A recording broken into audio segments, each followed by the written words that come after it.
This is Joe Costello's WFO Radio Ignition, covering everything that has wheels, an engine, and a driver. The reason I race is to get the chicks. You know what I mean?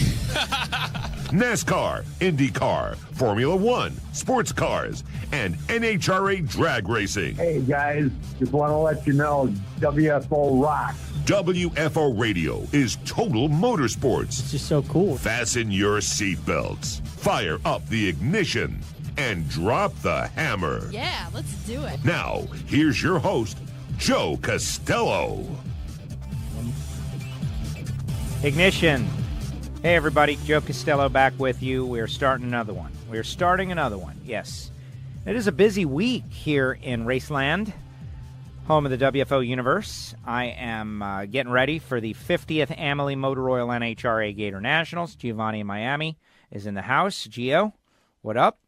Hey, I'm here. Another week. And this podcast, that is, occasionally we get good numbers on this podcast. We get people who are, telling their friends and having a good time. And other times, not so much. I don't know. It's kind of up and down. But I'm kind of like my life. Kind of like your life. A roller coaster. Yes, we were not going to let everybody peaks behind and the valleys scenes on your what do you mean? We always tell people state. that I'm always in a bad mental state. Today, in particular, though, on this given occasion, and the last time we heard from you, you were in such a great mood at the outdoor studio. Did you hear any of that's totally different. Did you hear any of that audio? We made our picks. We picked Kyle Busch. Again, another winner. Bob Smith. Is 3 for 4. This guy is on fire. That guy is killing it, man. The WFO handicappers, and I'm taking it a lot more seriously now because gambling is legal at Bushwood, sir. Like, gambling is legal. Let's get it through everybody's mind. Gambling is legal. It's even taken a long time to get through our minds. Gambling is legal in many states. Maybe not a whole lot, but a couple.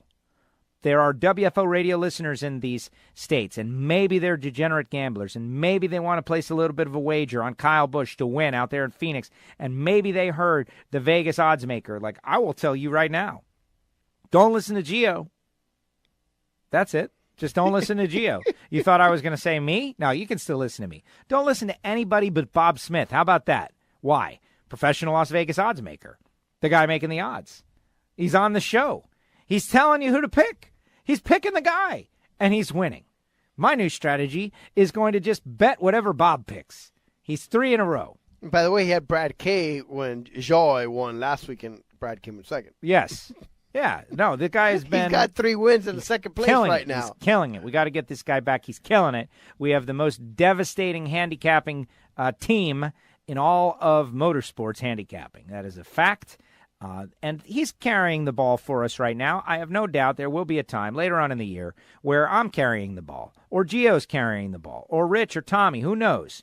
But what we do is we do these picks without watching all the practices. We give you a roadmap, and then it's up to you to bring home the details and make it all happen. But congratulations to Bob Smith and Kyle Busch. Kyle Busch gets the win in what was a pretty dominating fashion. We will get into it more specifically. The wins and the runs and leading 177 laps and the track. Kyle Busch has won every race he's run at the track since the reconfiguration. Last year's Cup race. There's been 2 races. Last year's Cup race, the Xfinity race, and the Cup race. Like, he's won every race he's entered. There's been 3 races. He's won them all. That's a stat. There's a lot of stats we're going to debate on this show, like the whole 200 win thing. I can tell you that Gio and I, as much as disagreement is good, we do not disagree on this.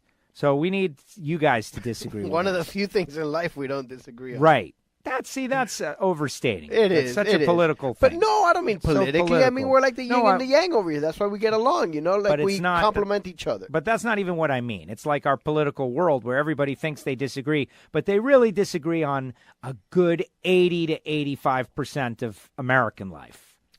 Okay, well, that's the vast majority, just for the record. That's what I'm saying. And they argue about 15% and try to demonize and make each other like vicious enemies. When we're not. We generally agree, I would say, on 90% of most stuff. But the 10% is a fun and a raucous disagreement.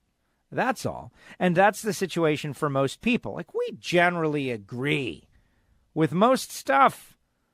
But the part we disagree, it's vicious disagreement. But on this one, we agree viciously that the 200-win number is BS. There, I said it. Straightforward. 200-win number, BS. All you Fox people, all you NASCAR people, all you Kyle Busch people, it's a BS number. And we're calling it out. And I'm telling you why.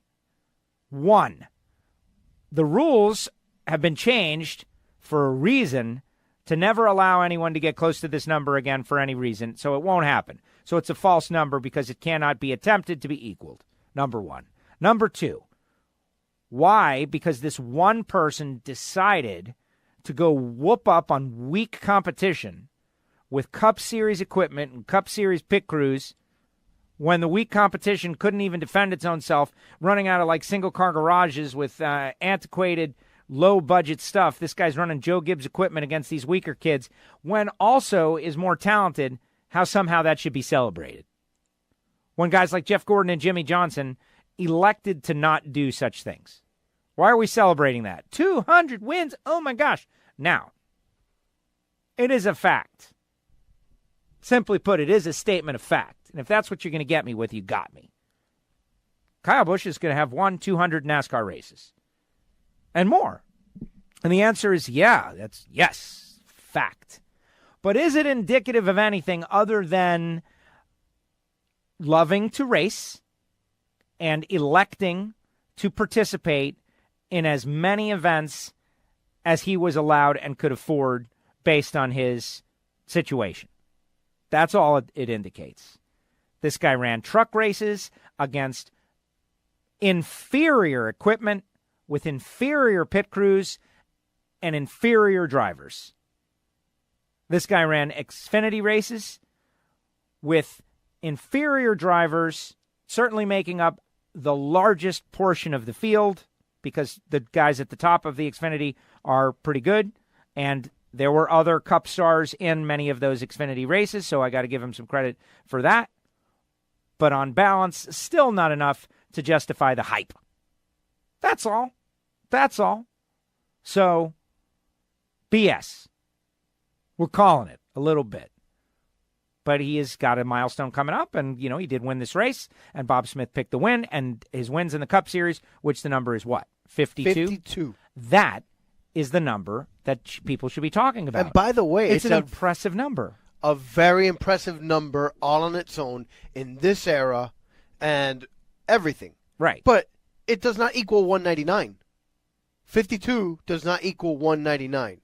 No. He's got 52 wins at the Cup level, which is the only number that matters. Yes. The only number that matters. And as great as 52 is, that's still 30 plus less than Jimmy and 40 plus less than Jeff Gordon. And he's got a few more championships just to catch Jeff. And exponentially more to catch Jimmy. So, yes, he's great. But let's slow down and wait till he's done. Or at least he's got a resume like Jimmy Johnson. Why are we doing this? I don't know. This whole rush to make him the greatest driver of our era. Like, yeah, he might be, but let's slow down and wait. Or maybe he's not. Like, why are we? And the answer is, it's a statement of fact that his total NASCAR win number of the trucks, the Xfinity, and the Cup Series are totaling a number that is of significance because it's an even number, 200. And he's going to break through 200, and that's it. And it's going to be like, okay, that's it. Now, they did ask him in the post-race, like, what are you shooting for? And he said 100. Cup Series wins. He's shooting for 100. By the way, if he gets that, then we could talk about how great he is. And how old is Kyle Busch?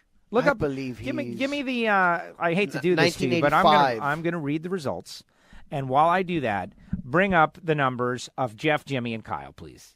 All right. You can do that, of right? Course. And we do this from time to time on the show, and we get into it. But I'm also going to get everybody warmed up. I'm going to get everybody warmed up for everything we're doing. Like, for instance, we're going to talk a little IndyCar. Joseph Newgarden winning the Grand Prix of St. Petersburg. We on WFO making a horrific, nightmarish error. And you guys didn't call us out on it, so shows how much you care. We'll get into that. Mea culpa, right? We're attacking Kyle Busch first. You're going to remember that. And then when we apologize for making a mistake, you'll probably forget that. We're going to bury that in the last minute of the show. The music will be playing. We'll be like, oh, yeah, there's something that we messed up. Right? The corrections department. Also, Formula One starts this week. F1. Back. Haas F1. Taken to the track. We're all super excited. We're fired up. My buddy, Ant, the king of nothing, used to be into Formula One, and then, he got into building his muscles, and now he's not into anything other than that. But I told him, I was like, the story of Haas F1, man, is so great. You've got to check it out. And he goes to Netflix, and he's watching this Netflix show, which I have yet to see, because I'm an occasional Netflix viewer. And he says the Netflix show is unbelievable, fantastic. And he's back in, just like that. And he's on board with Haas F1. He's part of the crew, the Haas F1s. They don't really have a name for their fans, so to speak. But we're going to talk about that. The Americans. The Americans, right. We're the Americans. I bet you if you pooled all the Formula One fans in America and assume it's 10 million people. I'm just picking a number, right? I'm just picking a number, 10 million. And maybe it's, 2 million. Well, we know the ratings. Those are the fans. It's 1 million people. Like 1 million people. Really? Barely. That just puts it all into perspective, doesn't it? Not everybody watches every race. 2 million. Let's call it 2 million people. I bet you only, 200,000 are Haas F1 because the Ferrari people aren't giving up on Ferrari. Right. And those, Lewis Hamilton fans aren't just going to switch. Americans just don't switch just because you're American. They like what they like no matter what, and they stick with it. That's why you got to grow the fan base. And that's why what we do here on WFO Radio is so vital and important to the folks at Haas F1, is we make a compelling case why everybody, needs to be watching and rooting and cheering for these Americans, like I did with my great friend, the King. And now he's on board. There's one.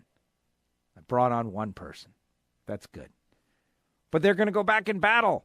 And Ferrari and McLaren and everybody's going to be on track. And there's a new rule. 1 point for the fastest lap. Another example of how they're trying to serve the fans. So we'll get into that. The Gator Nationals is this week. NHRA Nitro is going to be fantastic. It's going to be amazing. I had, as you know, the interviews are time shifted. I can't catch all these people in, 3 hours of linear time. That's not possible. You know this. And so I'm running around for the first part of the week chasing all these interviews. And I can tell you, Terry McMillan on the show spoke with Terry. Kaylin Simmons. Terry McMillan has a clutch person who is a female. She's the only one in the sport of drag racing, certainly at the NHRA's top tier.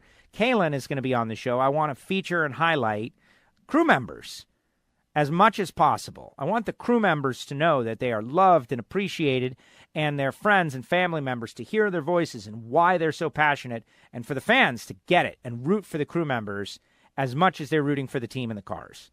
That's what I want, and Kaylin is going to be on the show. You're going to love her. Dominic Lagana. Dom. Going to be on the show. Dom going to be out there running the Nitro Ninja. We're going to speak with Dom. Also, Erica Enders. You sure you're not going to be talking baseball with Dom? I do talk a little New York Yankees baseball with Dom as we're getting ready for the Yankees. Wow. How did I guess that? Dom is a hardcore Yankee fan. There's a bunch of hardcore Yankee fans. Chris and Holly McGahey are Yankee fans. I've got a whole secret society of Yankee fans out there in the NHRA universe. I'm cultivating multiple secret societies, Gio. I see that. Yeah, which is great. Can't wait for baseball season to start. I am very excited about baseball season as well. I guess I didn't win the silent auction, huh? No, I guess we would have heard about it. You would think, except as soon as we pull the trigger on opening day tickets, which we should do that today so we can get what we want. Yeah, today's probably not a good day, but we could do it tomorrow, hopefully. Okay. You have your reasons. Unless you're going to do all the research and just tell me how much money to give you. Well, I know right where we need to be. But we can talk about that later. That's the SportsCollision thing. Put it on the SportsCollision list, like opening day baseball tickets. We're ready. That's coming. That's going to be the reward, in my mind, for the hard work we're putting in here prior to the Gator Nationals. Who else is on the show? Erica Enders. Going to talk pro stock. Going to talk pro mod. Going to talk about the differences, how to stage the car. We go really in depth with Erica. Also, Erica's going to talk about helping Shirley Muldowney beat Big Daddy Von Garlitz in the drag race. Chad Green, who went on his lid twice last year, in Pro Mod, going to be on the show, talk about being one of the last nitrous cars. Some lady racer named Angèle, who's going to be running a Harley-Davidson out there in Pro Stock Motorcycle. Angèle Sampey, 42 wins, going to be on the show. Scotty Polachek going to be on the show. Johnny Lindbergh going to be on the show. Alan Reinhart going to be on the show. This is going to be an unbelievable show. So you're going to want to see it. You're going to want to check it out. You're going to enjoy it. That's the Gator Nationals preview. I'm getting up there Wednesday. We got Thursday, Friday, Saturday, Sunday. Just so many things going down. It's going to be a nonstop bonsai run. And then, just because I'm telling you about that event, Sunday night I come back, Monday morning, off to Johnson City, Tennessee for Performance TV and a 3-day shoot.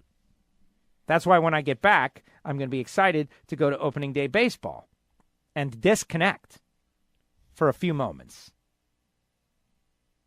Now, we do have something cool coming up, and I just keep saying, like, something new, something cool, be ready. We're going to want you to get on board with it. Can't tell you what exactly, and I have reasons. There's a planned rollout that is going to happen, but you'll know. And just keep this, this is like my trigger, buzzing you. Plus, I believe Gio wanted to get really heavily in depth on the whole R. Kelly situation, and no? You saw him, though, right? You saw him go nuts? Yeah, I saw him. I mean, that was something. Yeah, no, that was the tirades of a crazy person. That was a thing. That was like a modern thing. That was like its own thing. We have had a couple of those over the years. Now, are people surprised by the knowledge of what R. Kelly has been doing, kind of like they were surprised about the Donald T. Sterling? Well, it's... You know what I mean? Like... I don't know. Because remember, when he told me about Sterling, I was like, okay, yeah, so what are you telling me? Like, everybody that is in sports knows that this guy is what he is. He had been, actually sued by the housing and federal government for actual discrimination. Yeah. So that's why when that came out, I was like, okay, so what are you telling us that we don't already know? I guess I just didn't realize that the rest of the world didn't know. But see, that is a problem that you have on a pretty consistent basis. Most people, first of all, like, let's just say that we are in the top 10% of people that pay attention to media, right? Like, a lot of people don't even, believe it or not, even pay attention to media. How many people do we run into that don't watch any television at all? Like, Matt Hagan was on the other day. It's like he follows no sports and he watches no television. He doesn't have the time, doing farmer stuff, right. Well, cowboy things. And working out, obviously. And racing. I mean, let's be honest. He's spending a lot of time at the gym, my friend. But you might think there'd be something up on a screen in the background of the gym, right? But that's not his thing. There are a lot of people that pay zero attention to that. The feed, the live news feed of life. Donald Sterling, and he's a sports guy, and he's sports owner. And I remember when that story broke, I called you immediately. This is going to be big, and you're like, everybody knows that. No, they don't, because there was sex, and there was a tape, and there was an old guy and a young girl, and it was just the right mix. The right mix, like dynamite. Yeah, you can take a lot of stuff and put it together, and nothing's going to happen. I got to tell you, when they said, they're going to take away his team, I was like, yeah, right, they're going to take away his team. I mean, the government he paid a fine. But, yeah, no, I was wrong, and that's why when this came out and I told you, I'm like, I feel like this is something that is pretty commonly known, almost like, what we discussed at the end of last week with the HBO special. Yes, the HBO special. And so I was not shocked when this news came out, but again, to be fair, but nothing's we know shocking. No, not shocking, but it's rumors that I've already heard from people that we know within industries and stuff like that. Is really more like, I guess. We've been on a lot of different topics for the past couple of weeks, and they've been good. Like the Orchids of Asia we just thing. like to talk about what's going on in I love it. I know. In I our love world. it. I love it. The Orchids of Asia thing. There's a new twist in that too. Yeah. That lady works a literal twist, huh? That lady works for the Communist Party of China. She's on the board of two companies that's owned by the Chinese government, and she's here running the Orchids of Asia thing. Man, that's a little spooky. People got to get their massage on, man. Well, Robert Kraft, there's a video of him somewhere. Well, in allegedly, Beijing. Allegedly. What do you mean allegedly? Allegedly. We don't know. I have not seen said video. You have not seen said video. The process will work it out. You're We'll right. see. You're right. We'll You're see. Right. You're allegedly. But anyway, long story short, R. Kelly, yeah, we'll get into that. R. Kelly, right. And there you go. That's good enough for me. I think that'll get us. And we'll talk about our great day, Sunday afternoon, going on a walk for the American No, that was Cancer Saturday. Society. That was Saturday? That was Saturday, man. Saturday was action-packed from like 7 a.m. until I passed out. American I'm Cancer sorry, Society. I went to sleep from exhaustion. Gio's wonderful little boy was, invited to go American Cancer Society walk, and we went out and we walked. I would have loved to have gone to Bradenton or to the Baby Gators, but You were doing your part to help cure cancer. To a walkathon, or what was it? Is that what Relay for Life or whatever Relay it's for called? Life. There you go. All right, let's get into the results, please. Kyle Busch gets the win, led 177 laps, and he's definitely great. 52 Cup Series wins. The 200 number is kind of BS. Let's hear what Kyle has to say. It was certainly tough to pass, yes. It wasn't easy. You were really stuck and mired behind guys. I got close to Blaney, and then I got real tight, and then he kind of got away, and then I ran him back down, and it's just kind of like an accordion thing. You cool your stuff off, you go back after him, and then you get too hot and too tight when you're behind him, and then you got to cool back off again. And then you got to wait for traffic. Once Blaney got the traffic, he had the same problems I had because now he's behind other cars that are in front of him. And then that's when you kind of get to see whose cars are better than other cars and not just the guy who's out front, is when you can maneuver and get through traffic and stuff like that. So I just started working the racetrack and just started moving around and trying to find something and trying to get low and high and everywhere in between to try to just, keep trying to find clean air or cleaner air in order to get by him. And there it is, and he got by him, and it was the sound of inevitability. You hear that, Mr. Anderson? There was just no point that I thought that Ryan Blaney was going to hold the lead for that whole time. And I'm watching, Jeff Gordon and DW and Mike Joy, and I enjoy the team. Oh, DW almost couldn't make it to the end. Listen. Can we talk about that first of all? Good on you, DW. Toughed it out. That's right. And I will give you this. First of all, I have been in that situation where the voice is given up for whatever reason. And I don't know. Like the worst time it ever happened to me, it happened at Texas. And I'm at the Texas Motorplex, and I'm having a major problem, and I'm just fighting through it, and it sounds horrible. And I got people attacking me on Facebook, and I got people attacking me in person and saying really cruel things. Listen, it was it's a big, you got a taste of what it's like to be... When your voice, when whatever it is that you utilize to... Tools of the trade? Get the job done, is totally letting you down. People attack, and they attempt to rip the flesh from your bones, okay? Imagine you're an offensive lineman, and you got a bad ankle, and everybody, they just keep coming in and coming at you and just sacking the quarterback over and over again. Your teammates hate you. You're hated by everyone, and that's just the way it is. And so one time I'm at the Texas Motorplex, and I don't know what is reaching into my throat and squeezing my vocal cords. It was probably that 2.5 pounds of steak you ate at Marvin Rodex before you went to the show. It wasn't. It was something called ragweed. Huh? Right. What's ragweed? Oh, I mean, I know what ragweed is. I don't know. I didn't know that was okay in Texas. I don't know what ragweed is. It's a plant, I guess, that grows. Oh, okay. Yeah, and so in the morning, I was like, you know what sure. I'm going to do? I don't know what's up with my throat. I'm going to go out and get the blood pumping and get a good walk in right in the early morning. I'm going to get my blood pumping. And get all that ragweed in my lungs. Right, yeah, of course. Who knew? How am I supposed to know? And so, sure, it's pollen from the trees. Let's just go out there and breathe the fresh air. Yep. And everyone attacked, and they were vicious. What's wrong with you? You and your voice. What's wrong with you? You're not speaking the way you normally speak. And that's what was happening to DW, and I heard it, and it was okay. But he toughed it out. No, I was just like, what's up with DW's voice today? I think he did a great job. And then at the end, he's like, oh, man, I'm coming around. I got my second win. Good job, Darrell Waltrip. Hats off to you. Boogity. Yeah. DW.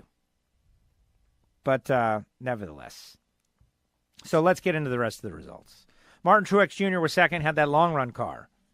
right? It was just going and going and going. You get it better and quicker and faster, and ended up finishing second. Not bad for Martin Truex Jr. Ryan Blaney third. Eric Almirola fourth. He was on the fantasy team for me. Gio's pick, good one. Fifth, Denny Hamlin. Sixth, Kyle Larson. Seventh, Kurt Busch. Eighth, Jimmy Johnson. Ninth, Kevin Harvick. 10th, Joey Logano. 11th, Clint Boyer. 12th, Ryan Newman. 13th, Ricky Stenhouse Jr. 14th, Chase Elliott, who was going good but spun out. 15th, Ty Dillon. Chris Buescher, 16th. Paul Menard, 17th. Daniel Hemrick, 18th. Brad Keselowski, 19th. Matt Tifft, 20th. I was a little annoyed at Matt Tifft. If I was Ryan Blaney, I think I would have been annoyed at Matt Tifft, too. Matt Tifft fighting to stay on the lead lap in the closing run of the race and did hold up. That was Ryan Blaney that he held up, right? Less than 20 laps to go. He held up the leader so that Kyle Busch could run him down, which, by the way, Kyle Busch did have a faster car, but I agree. I think that was, there's a time to race the leader and a time not to race the leader. And we talk about this for years and years, and this is one that I think is pretty cut and dry. Come on, Matt Tifft.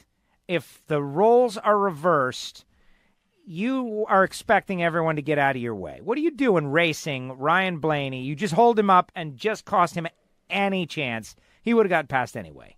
Yeah, no, he would have. And Kyle Busch is going to pass you anyway. It was just a useless endeavor. All it did was make people mad at you. That's all it did. And now people are mad at you. And the guys on WFO Ignition are even talking about you for the very first time. And it's a negative thing. Stained by negativity. Why? Just one moment. At that point, get way up the track. Have courtesy for the guys that are running to win the race. My opinion. Austin Dillon. You like the way I say my opinion at the end, as if that changes anything.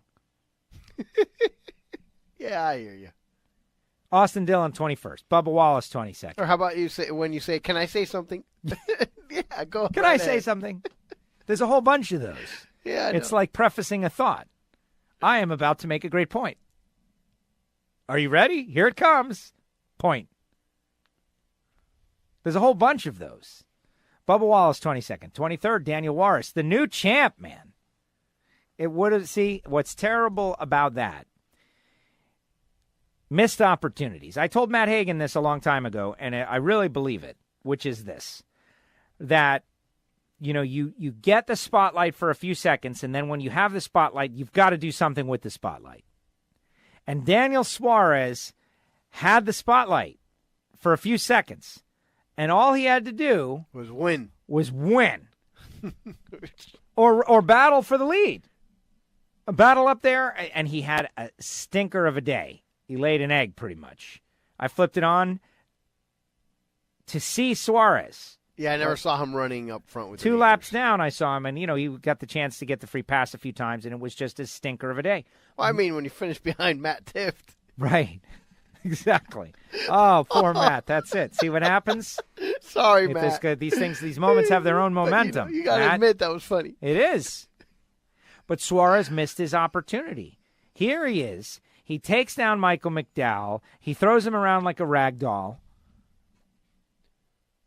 We went into a whole big thing about how Michael McDowell is now trying to give him a foot massage after the whole thing was over. If you didn't listen to the pick show on Sunday, it was first of all, bizarre timing. It was a Sunday morning creation, which is rare. But there was good comedy there. I've given you several different places to go for fantastic and comedic promos for this show. So it's not even about finding them now. It's just about elbow grease. But Suarez missed it. 23rd. Blown opportunity. William Byron, 24th. David Reagan, 25th. Corey LaJoie, 26th. Ross Chastain, 27th. Matt DiBenedetto was running way better than that. And what happened? The car let him down, right? He cut a tire. I think he blowed up. Didn't blow up. Eric Jones killed my fantasy team. Matt DiBenedetto killed my fantasy team because I had him, and he was running top 15. Finished 28th. Eric Jones, 29th. And what did Carlos Picari text me? Hawkins stuff? What did he say? Something like, I don't even know if I want to repeat it. One moment, please. Because it just seemed so out of nowhere. How old is Eric Jones? 12 ? He looks just like he looks like he just got his Bar mitzvah? Rhymes with cubes. What kind of stuff is that Hawkins stuff is texting me? I don't know. I guess he must have been watching the race Eric from the Jones, sports he bar or doesn't something. look that low. But everybody wanted to know about Quinn Huff. Quinn finished 30th. 31st was Bailey Curry. 32nd, Cody Ware.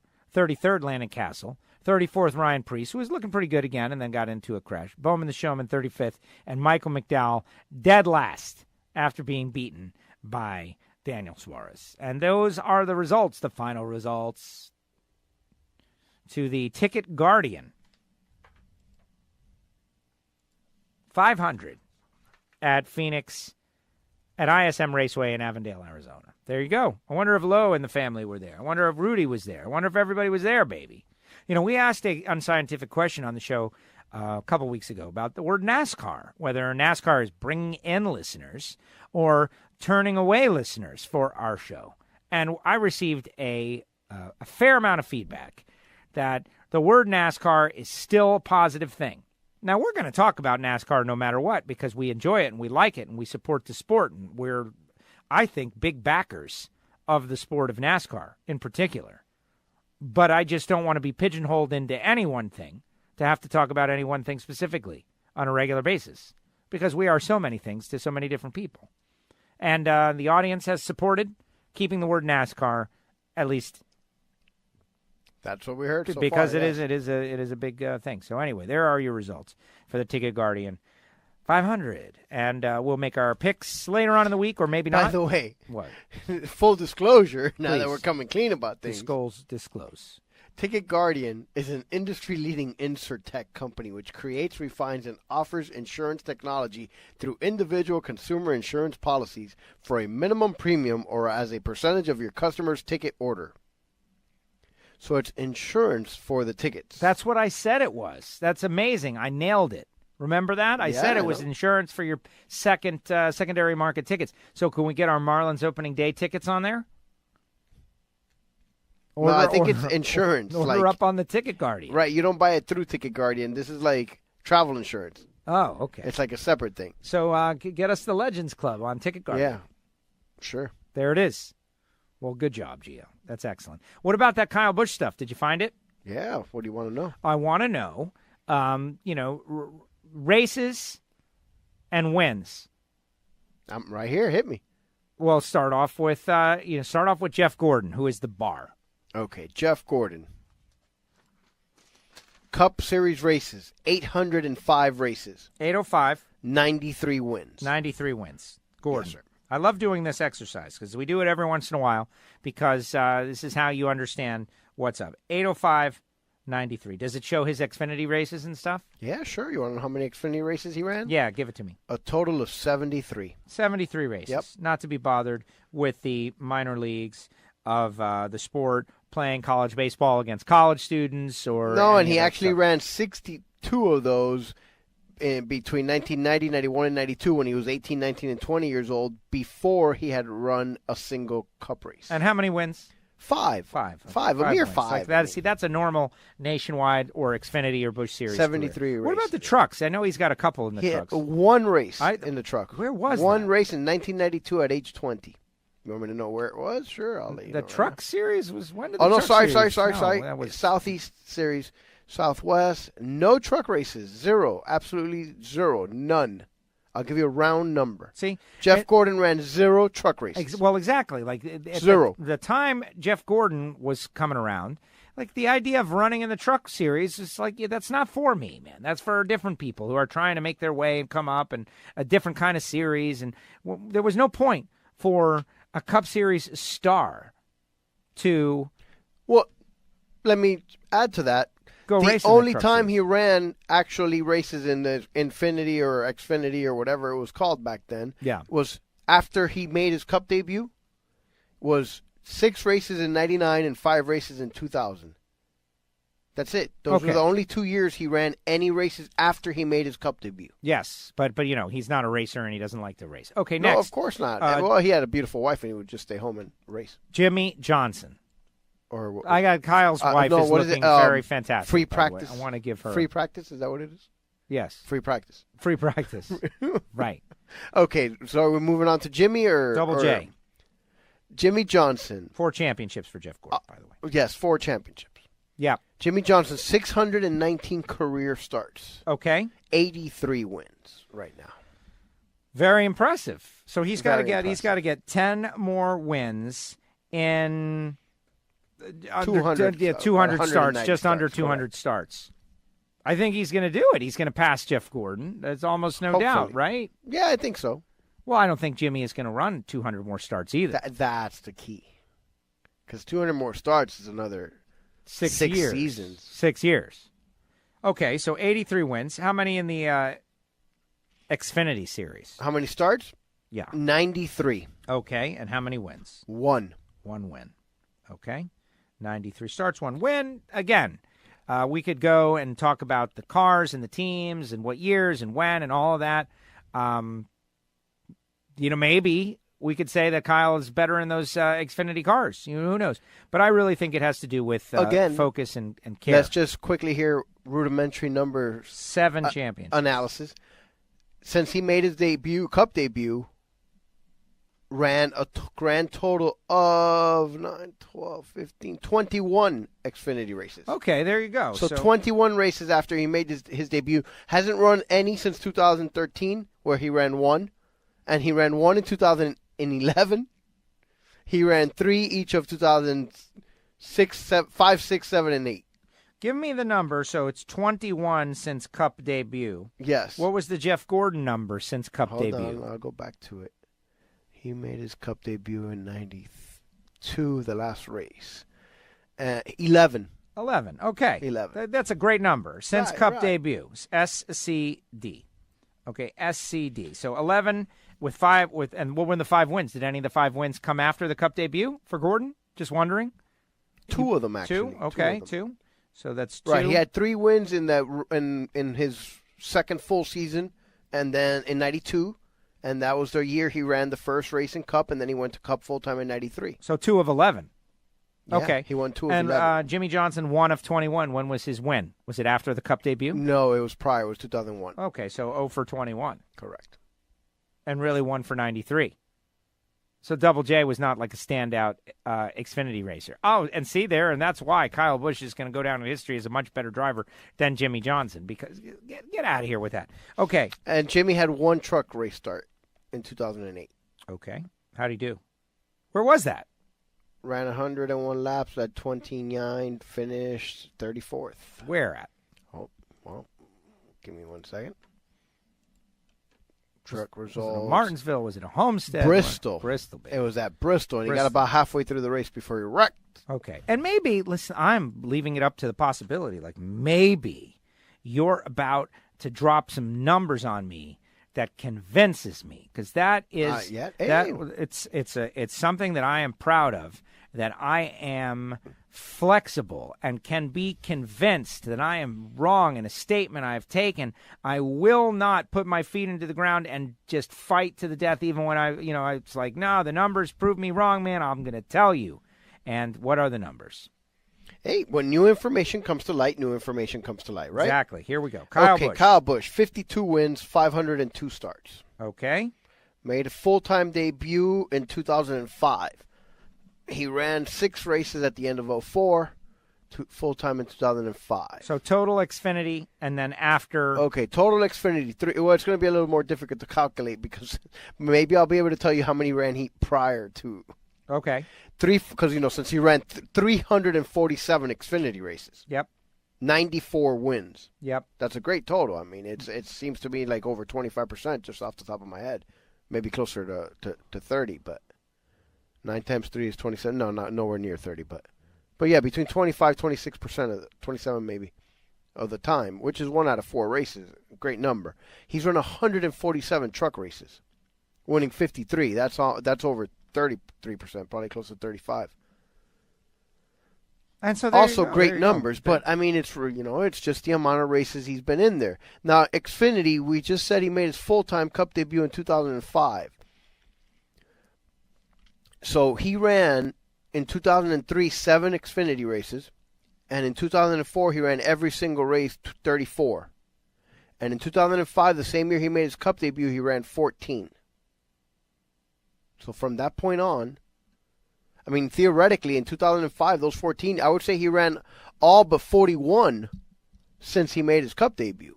You know, if you want to give him credit for those 14 because it was his rookie season and he was running both series, we could still say this 41 and 14. That's fair. Is 55. So he ran 347. All of but 55 have come since he was a full-time Cup driver. I know there are Kyle Busch fans out there that think we're just hating. And you know what? And we're not hating on Kyle. We're hating on the media industrial complex that is creating this narrative. It's just a false narrative. It's a different narrative. You can change it. You can call it something else. But they want to have this number be something. And it's not. It's like one of those stats, like he's entered the most races. He's won the most races because he's entered the most races. I really and genuinely believe, and he's a racer. He loves to race, but he was absolutely advantaged over his competition in the equipment. Like, for instance, you got Joe Gibbs Racing and or Hendrick. Both of those teams cranking out the best of the best equipment, going up against lesser. And you've got a cup-level driver, and you've got cup-level crews, many of them flying crews, just working an extra day. Yeah, we'll do it, sure thing, against the guys who are trying to, make it. The Bad News Bears. The guys who are trying to climb the ladder. Now, this argument I'm making, right, which is kind of, hating on Kyle Busch a little bit. Not a lot, a little bit. It's just he chose to run these races. I really think it set the sport back. It was a bad thing. It was bad for the sport. It was a bad strategy. It was never intended for that to happen. It was someone, gaming the rules to win a bunch of money that was out there on the table that nobody ever intended anyone to do. How do we know that? How do we know? How do we use our brain now to deduce that this was something that was bad, unhealthy, and also against the spirit of the rules, and maybe stunting to the sport of NASCAR stock car racing for the years that it happened? It has been made illegal. It has been made illegal. They stopped it. They put the brakes on it. Wait a second. We're going to have top-tier guys, the best of the best, go down into the lower series and feed on the prize money that is intended for the people coming up in the sport and use it to just, gather it up like Pac-Man and enrich themselves and inflate their numbers by beating up on inferior up-and-coming equipment and drivers and crew members and everything. NASCAR says no, man. They after a very in-depth analysis and debate, because people were like, well, the only reason people are going to the Xfinity races is to see the Cup Series guys, and these guys, they get experience running against Kyle Busch, and that makes them better. We heard all of those arguments for many, many years. It was like a 10-year period, and all the while, Kyle is out there gobbling up prize money that could have been going to other teams. Gobbling up stuff for Kyle Busch Motorsports. Good for him. And now he has built a team that is fantastic and is giving the opportunity to other young drivers. Thank goodness. And that's excellent. And I'm not saying, he did anything wrong. He took advantage of the rules that were in place at the time that he did it. But don't tell me the 200 number is some sort of meaningful thing. That's all. It's not. So let's focus on 502 and 52. I feel like he's considerably behind Jimmy Johnson's pace. How old is Kyle? I believe he was born in 1995, which would mean that he's not born in 95. Sorry, 85, excuse me. Gosh, man, and he's beating everybody. He's going to get to 200 for real. This guy's he's a miracle child. Yes. 95. Yes, that would make him 34 this May. All right, so he's got 10 years left. Because, the sticking around till you're 50 kind of thing, you only do that if you need the money, I think, anymore. I think, like, even your passion for driving, like Jimmy Johnson, who is running marathons, and everybody's talking about how great he is, as a athlete. People are attacking him for his age already. Ricky Craven is on there, like, Jimmy Johnson's getting kind of old. So he's got 10 years. He's got to win 30 races in 10 years. That's 3 a year, but it's not as easy as you would think. And Jimmy Johnson's not done. Oh, well, Jimmy Johnson's not done yet. Right. But, I mean, to get to that... Look, I guess the only thing we could do at this point is... But really, how about this, though? I'm kind of saying it wrong. He's got 117 races to win 31 races to catch up to Jimmy. You understand? I understand. That's how ahead of Kyle Busch Jimmy Johnson is. Like, that's my point. Like, Jimmy Johnson blazed any numbers of anybody else out of the water. So, let's keep everything in perspective. Well, and it's real simple. Here's the broken down math. Busch. I'm not doing that. Kyle Busch. I love Kyle Busch. Kyle Busch is one of my favorite racers, and I just want everybody to know it. Love him. Look, Kyle Busch is winning 10% of the races that he's entered in Cup. Jeff Gordon over his career won 11.5%. And Jimmy Johnson right now is at 13.4. That includes not winning a race last year. Right. Yeah, no, it's amazing. No, look, Jimmy is at a crazy pace. Jeff Gordon was at a spectacular pace, and then, Ray Evernham went off on his own. I mean, yeah. Jeff Gordon, look, here, just real quickly. In 95, he won 7. In 96 and 97, he won 10. In 98, he won 13. And in 99, he won 7. So that means that in that 5-year run, he won 47 races? Yeah. 10, but you know 20, what, though? Like, let's be 30, fair. 47 races in 5 seasons. But let's be fair about that also. Let's deprogram the myth of Jeff Gordon a little bit. Yes, amazing talent. And the face of the sport that brought NASCAR into the modern era and made millions of dollars for many, many people. But the Rainbow Warriors crew guys, the first genuine athletes, former athletes, fly-in crew, non-mechanics, think about that difference. Think about what 1.5 seconds... But anybody else could have done it. Well, exactly. And they did it, and that's why they were able to advance beyond. There were people like, think about when drafting first started. Like, oh, man, drafting, this is great. We know how to do something nobody else knows how to do. When you have got an advantage that nobody else has, it's easier to win. We're saying that. When you've got an advantage that nobody else has, it's easier to win. That's different than just being a better driver and team. Like right now, I don't think people have an advantage that nobody else has. I don't think it's possible to get that. Everything is so tight. So, of course, it's harder to win. That's why nobody wins 13 races anymore. They had a great driver. They had these athletes exploding over the wall, doing like athlete stuff. Whereas other teams, they changed the sport, and everybody started doing that. Everyone had to do it. And then Dale Jarrett and Ford took the whole team as a collective and overpaid them. Remember that? Yes. Took the whole pit crew, hired them all away. No, listen, I'm not saying it's, but these things. Yeah, but again, like there are guys that are transitional guys. You got to just think about it. Is all. What great benefit has Jimmy Johnson had? That's my point. That's where I'm going with it. What did Jimmy Johnson have that nobody else had or nobody had access to or was some sort of new thing or nothing?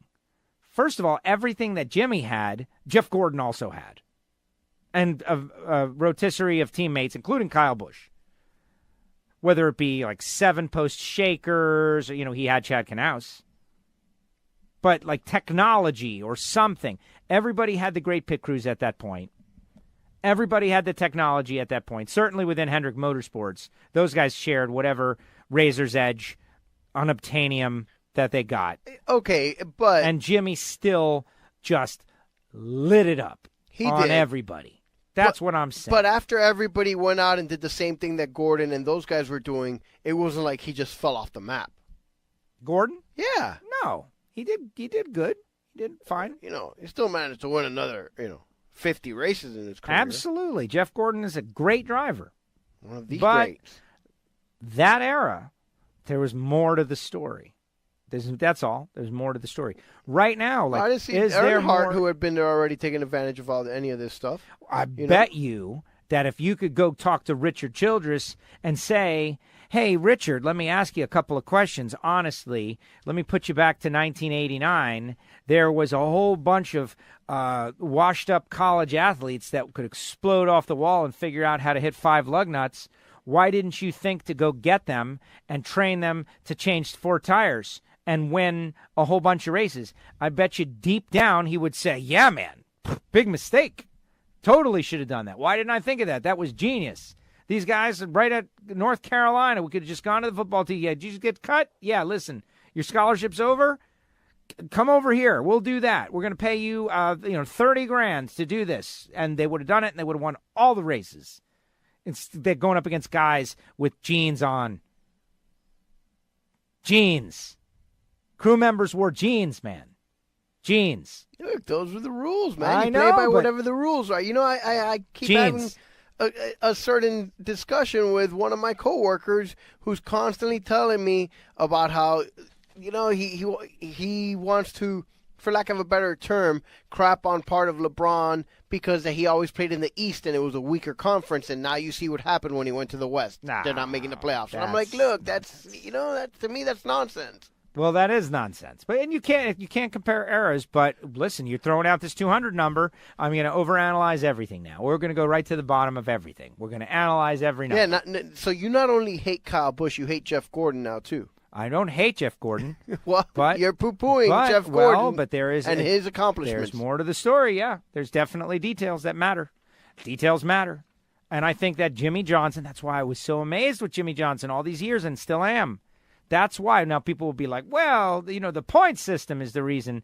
That has nothing to do with the race wins. You can debate me on championships, and I will give it to you because Gordon got screwed over by championships a couple of times. Absolutely. Like, oh, you would have won that way, but this way you didn't win. Let's change it to another way. Oh, you would have won that way, but we changed it to another one again.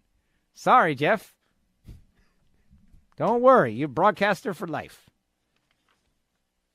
I want to tell you guys about our great sponsors. These are people. It's going to be real quick, promise. HusseyPerformance.net, Copperhead Gaskets. All you race guys out there. Kyle Busch Motorsports. If you would like Copperhead Gaskets, try Hussey. Maybe not. I think that I could make this case to people that are drivers and teams and maybe even Kyle Busch himself, and I bet you he would agree. It was a smart and savvy business move. He built his business by doing it. That's not what I'm saying.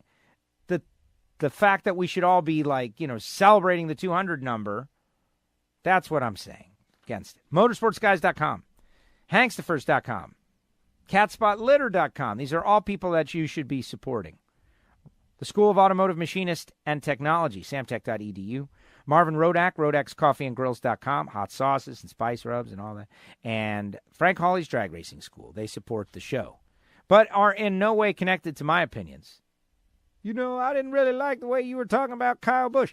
Listen, I hate myself for coming out so strong on Kyle Busch sometimes. But it's not Kyle that we have an issue with. Whatever, man. I'm sure. Listen, I've heard Kyle with Dale Jr. He is himself. That's it. He's his own person.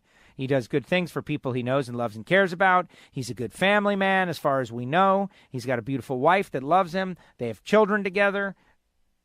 That's America, you're man. Interjecting stuff that you don't really know about in the whole discussion, man. Well, I take them at their word, right? I take them at their word. I'll give you that. Kyle is, he comes off as a little abrasive from time to time, but in success and victory, he's fine. He's great. And that is it.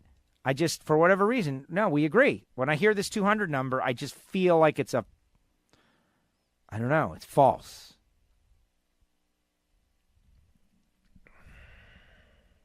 But let's move forward.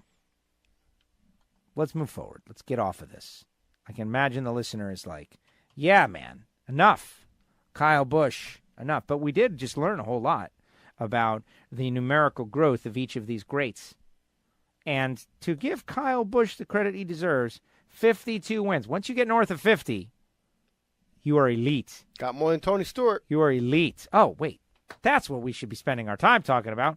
Kyle Busch has surpassed your favorite driver. Well, he passed him a while ago. Tony Stewart ended up at 49, remember? Because he missed a lot of races towards the end of his career. I don't know why. Yeah, no, he did. He did. All right, Fantasy League results.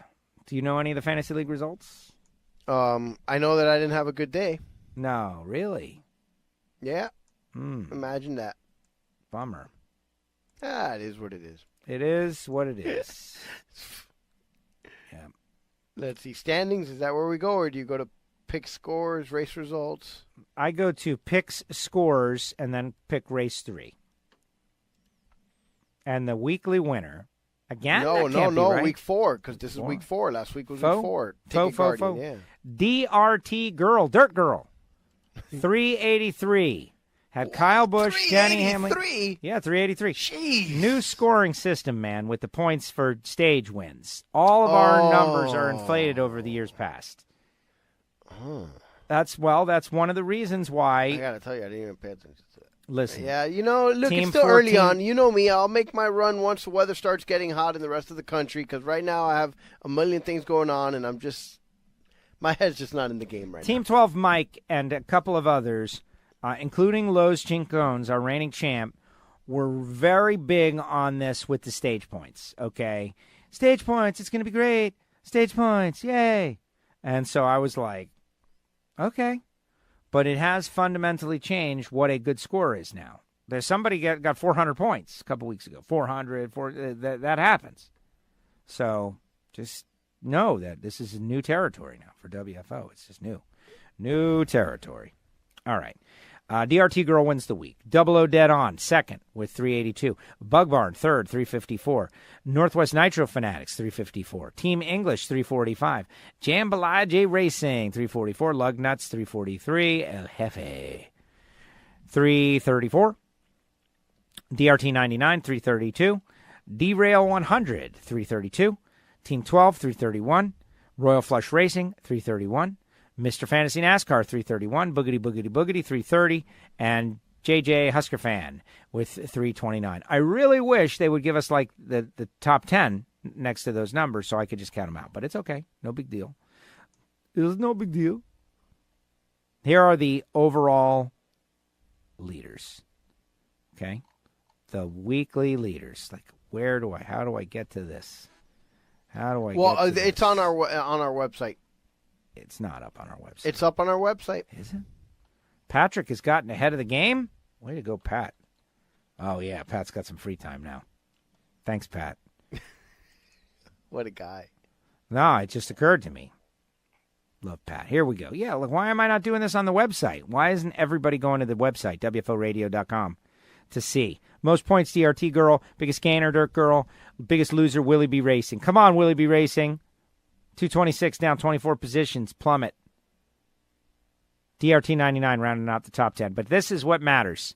The overall, to get your name on the trophy. Double O Dead On leads by 39 over Team 12. By 52 over Team English. Leader. By 58 over Bug Barn, who is fourth. Keen Racing is fifth, 78 back. Patrick the Webmaster is sixth. Oh, that's why he's so connected to it.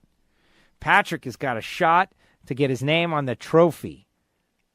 You got to get a hot start, man. You got to get a hot start to get a good shot.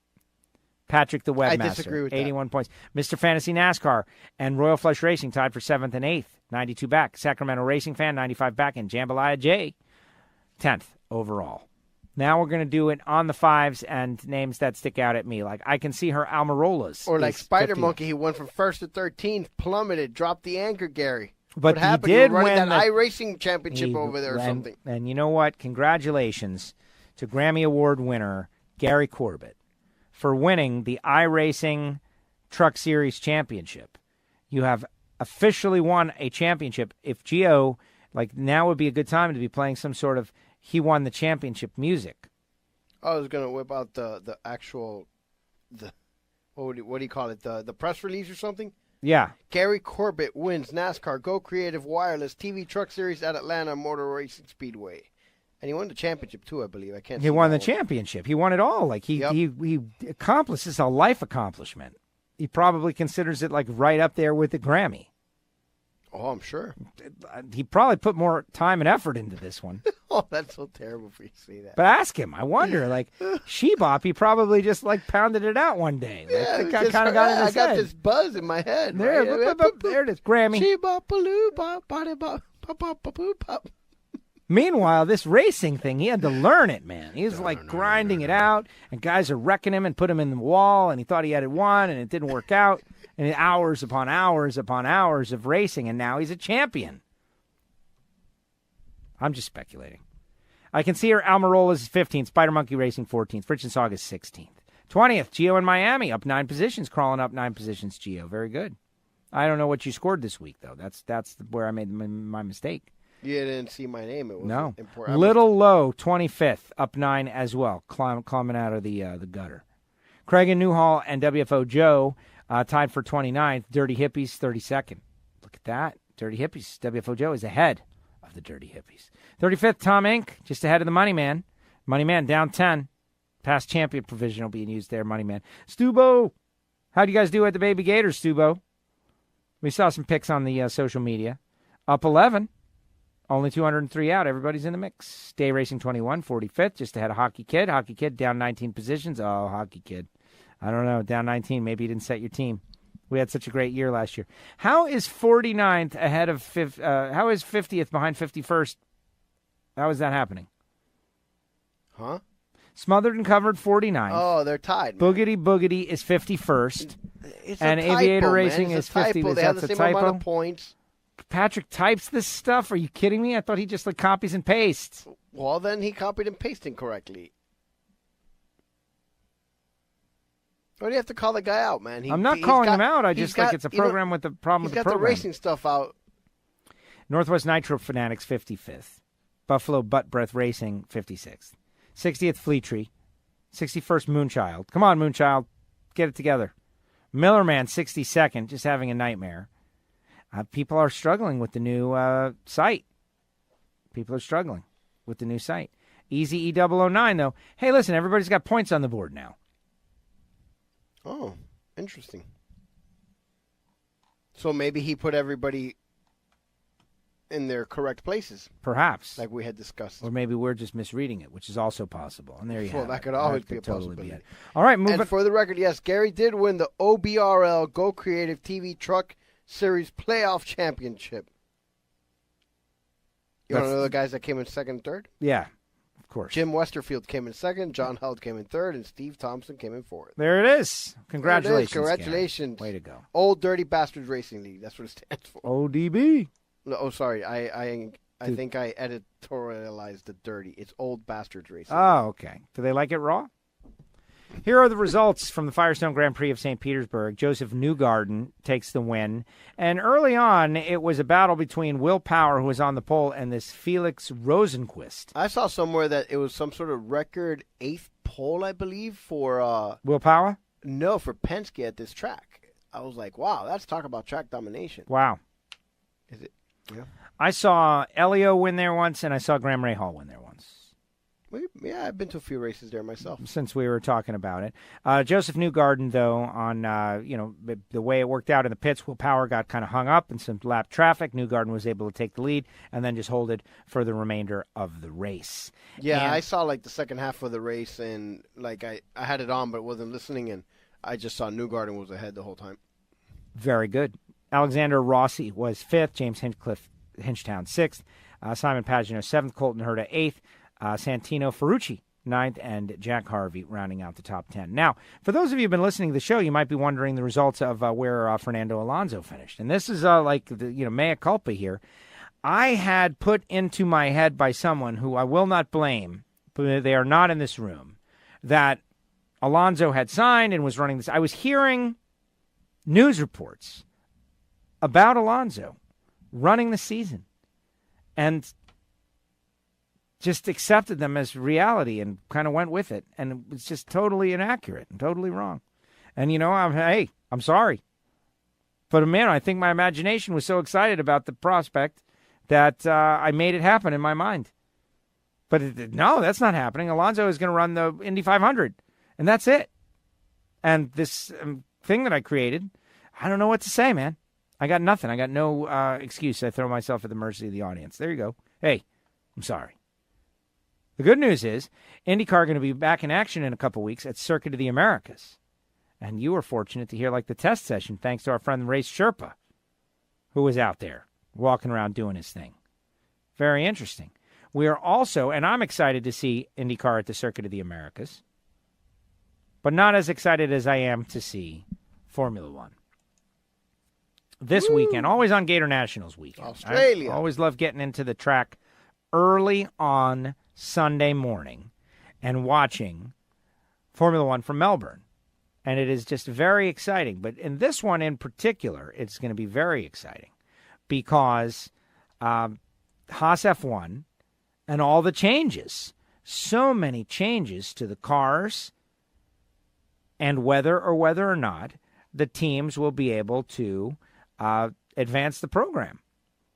And what they're talking about doing is continuing to change Formula One to make it less expensive and more attainable. For instance, Formula One and the FIA have invited teams, and this coming from Planet F1 News, to standardize more parts. Potentially standardize gearboxes. What do we think of that? If the gearboxes are spec, do we care? Does that have anything to do with the cars? I can tell you that... I'm sure it's something, but probably minimal. Well, I guess, you know what? I'm sorry. That's so incorrect of me. At this grandeur and at that much money that they spend on everything, nothing is minimal. But you know what it is? It's that it's the balance between... Right. I'm sorting this one out rapidly. The whole point of everything that we are supposed to be doing with this is to push technology forward, right? And all the great innovations that you're seeing on these high-level road cars, and they eventually end up in regular cars, come from pushing that technology forward. And so, Ferrari's transmissions and McLaren's transmissions are benefiting directly from these Formula One transmissions. Will they stop? And the answer is this. Gearboxes have advanced so far beyond ever being possibly used in a road car that they probably can be standardized. If this is what they are now, if this is it, in millionths of seconds shifting gears, they probably can be standardized. And every team probably doesn't have to worry about designing their own gearbox and all that. You just give everybody a spec. Listen, it's going to be amazing. It's going to be quick. It's going to be fast. It's going to be faster than anybody can possibly imagine. You guys as the teams, you don't have to invest $30 million in designing a Formula One gearbox. We're going to take the best benefits of all the designs, or who's got the best one. Yeah, oh man, McLaren, they got the best one. All right, we're going to use your plans, and we're going to make 60 of them, and the cost per unit is going to go down, and they're going to be available to everybody, and you guys can work on other stuff. Now, I could see that annoying certain people, because that's not what Formula One is about. But at the same time, that's how you maintain sanity. So let's see. Formula One sporting boss Ross Brawn recently gave his backing to introducing more standardized parts in Formula One as he feels it will close the gap between the haves and the have-nots. We need to close up the differential between the cars in terms of overall performance, Ross Brawn told Autosport. This is being reported on PlanetF1.com. We've got a Division 1 and a Division 2 at the moment. We need to stop that. We need to have a much closer performance gap between the teams, and the cost control will be part of that. The regulations that are evolving will be part of that. There's technology that should be exciting and fascinating for the fans, yet every team builds its own fire extinguisher because they want to try and make their fire extinguisher a bit tighter and lighter than everybody else's fire extinguisher. Nobody is interested in that. That doesn't turn anyone on, says Ross Braun. Do we agree? Yeah, I think What if you're a firefighter, though? Aren't you interested in that? I'm kidding. I agree with Ross. But if you've got the money to put into the fire extinguisher, you can probably make one a bit lighter than someone else. And where the teams have the resources and the money and the budget, they can do those things. And then they get just a fraction of a second advantage, and a fraction there, and a fraction there. And before you know it, they're a second ahead, and the competition is poor. So we have to have cars which are close to each other, and when they're close to each other, we have to have them behave in a way that they can race each other, says Ross Braun on Autosport and Planet F1. And you know what? Hot take? I agree. And I think that was very well reported. That was a really good bit right there. Good job. The fire extinguisher, right. They do it in a different way, and they're testing it in the wind tunnel, and they've got like a vacuum situation, and they've used all their different stuff. No, I agree. Well, it's kind of like what happened in NASCAR for a little bit there, where teams were rushing to buy the $1 million 7-post shaker, and Well, they still are. You know, so forth. apparently those 7-post shakers are now, like, useless. Computer simulations. Just changed it all. This one, bonus lap to be awarded for fastest lap in 2019, right from Formula One's website. You often see drivers making a bid for the fastest lap late in the race when their fuel load has dropped for nothing other than the prestige of doing so. But from 2019 on, they are set to be formally rewarded for the feat with a bonus point that counts towards both drivers and constructors' championships. Ooh, the constructors' championship.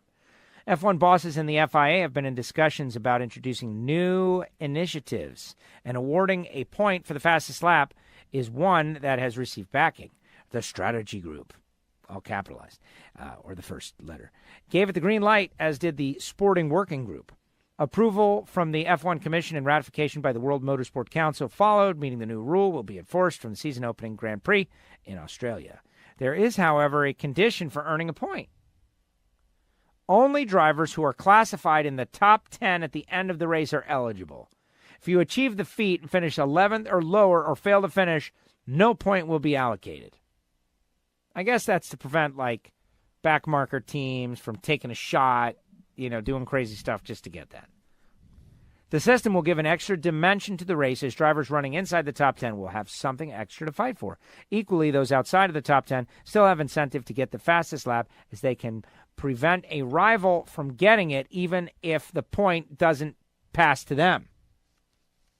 Got it? right. So you're outside the top 10. You can get the fast lap. You just don't get a point for it. Whoever gets the fastest lap gets the fastest lap. But if you're 15th, you don't get a point. You only get a point if you're in the points. That makes sense. You can only score points if you're in the top 10. You can only score points if you're in the points, right? Right. Oh, How can you have any pudding if you don't eat your meat? For example, if Sebastian Vettel is leading the race and holds the fastest lap with Lewis Hamilton well outside the top 10, the Mercedes driver could push to snatch the fastest lap and thus prevent his rival from getting that point. correct. It means there is potentially an extra 21 points that can be scored over the course of the season. Last year, Valtteri Bottas won the DHL Fastest Lap Award after securing the most fastest laps, 7. Very interesting. This is not the first time F1 has offered such an award. Fastest lap was shared on 4 occasions, including famously at the 1954 British Grand Prix, when 7 drivers shared the honor and a 1/7 of a point each. And that goes back into history of all the different times that they did that, which is nice. So there you go. That's something I like. I likes it, and very interesting. I like it a lot. I like it a lot. But really, though, this is like the best and worst time of the season because who's got what? Huh? And we just don't know what anyone is, who showed their cards, who Oh, performed. who's got what? Well, Mercedes is still going to be the number one and the favorite. Ferrari has been fastest in testing now for the last couple of off seasons, but haven't been able to get their stuff together, and hopefully they will. And then after that, you got the Red Bulls trying to make, trying to come in. They're saying the Red Bulls are going to stink on ice because of the Honda engines. Well, then they'll be competing with Haas and those other. Does Haas F1? Haas F1 has got a shot. Is it crazy to think they've got a shot to be third in the constructors? Yeah, I think it is in reality. Well, what if the Red Bulls stink on ice? Well, we'll see, because last year they still have to finish ahead of the who is it that they're battling there? The Renault, McLaren might be better now. I just like saying stink on ice over and over again. Mercedes, Ferrari are going to finish in front of Haas F1. That's just a fact. So put it out of your mind.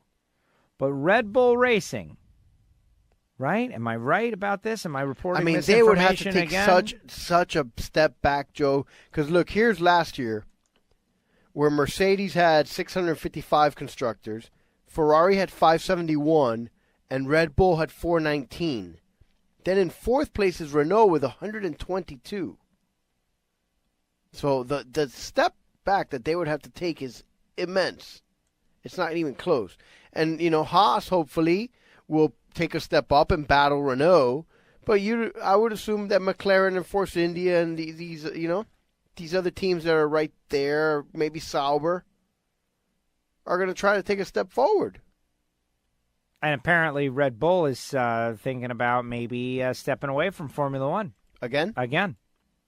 Red Bull team principal Christian Horner says that Formula One has to, quote, deliver if the energy drinks company is to maintain its presence in the sport in 2021 and beyond. Well, everybody is politicking about these post-2020 rules. Right. Horner acknowledged that Red Bull boss Dietrich Mateschitz could pull the plug if he's not happy with the shape of Formula One in 2021. Absolutely, Horner told Motorsports.com's Adam Cooper. And that's his right. He's passionate about motorsport. He's passionate about F1. He's enthusiastic about the new engine partnership with Honda, potentially that brings. But, of course, F1 has to deliver for the Red Bull brand as well. Well, that's true. And I think they're trying. Like the next story that I'm going to, this one also from, Matt Beer and Adam Cooper, because it's everything I'm reading, everyone is very focused on this 2021.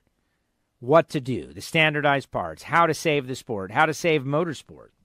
And everyone really, and across motorsport, this is the story that matters most. I had a story up from 2018, December, about how George Steinbrenner IV is trying to make racing relevant again, but I skimmed it and it just wasn't that interesting, so I got rid of it. You can look for it, though. The New Yorker. But everybody's trying to figure out how to make things relevant and exciting and fun and cost effective. Ferrari's new management is making Formula One sporting chief Ross Brawn more optimistic that a revolution in prize money and budget regulations can be pushed through. Attending to the current financial inequities in F1 is high up the priority list for the 2021 revamp. A form of cost cap and a more equal distribution of F1 revenues among teams are both on the agenda. At present, the amount of money the teams get from F1 is decided via individual deals negotiated in the Bernie Ecclestone era. Yeah, that's one of the main things that it's going to have to be resolved. And that's why because Ferrari there was no Bernie Ecclestone era without Ferrari, and Bernie knew that, and he gave them the lion's share. Like, even if they finished last, they got the most money or something. At present, the amount of money the teams get is decided based on Bernie Ecclestone's deal. Ferrari has undergone substantial change in the last year, with John Elkann becoming chairman and Louis Camilleri. I'm just getting thrown off on that one. You'd think I would get the Italian last names, but not on this one, right? Roles that had been previously jointly held by Sergio Marchionne.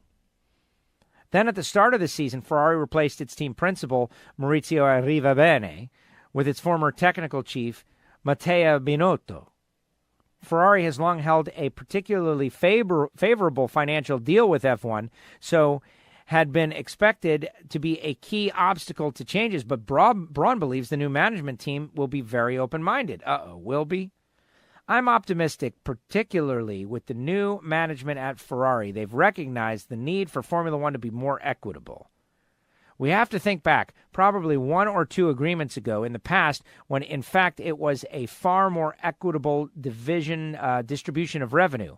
And then, when it got all distorted, it was before the IPO or the planned IPO. When there was teams recognizing the situation and making the most out of it, we ended up with the situation we have now. There's too much disparity between the top 3 or 4 teams and the rest of the grid. There's the same thing. You've got a group of teams that can finish last and still earn more than the team that's won the world championship, and that doesn't seem right. I would agree. That doesn't seem right. Ferrari is the only team that has participated in every Formula One season since the championship's creation in 1950, and Braun acknowledged that it had to be considered a special case to a degree. We have to recognize the importance of Ferrari and the history of Ferrari and the unique place it has in the sport. But we also need to find a balance between recognition of Ferrari as a very important team and having an equitable position for the rest. The view of a big sporting company looking at Ferrari today, you'd think, what will we get if we are able to win the world championship? Even if you win, you only get half of those in the midfield, get the rest. What am I saying? Even if you win, you only get half of those in the midfield that's a typo, because you have a better deal, because they have a better deal than you. I think I'm having a little bit of a stroke. You're never going to attract new teams when you have such an unfair distribution. And I think Ferrari recognized that. Ferrari will fight their end as best they can, but logic will have a fair part in trying to find a solution. Ferrari are special. We all know that. That's good. And the other teams know that. And I think the other teams are going to understand that Ferrari needs to be treated respectfully. There are the grandeurs of the sport. They are the grandeurs of the sport, and they need to be respected. But there's a balance, and I think we got the balance wrong, and we know the reasons why we ended up where we ended up. And there it is. And I guess that's because Ferrari was going on their IPO a few years ago and needed a strong IPO, and they needed to show great winnings from Formula One, and now that they got it, is that what he's saying, the IPO?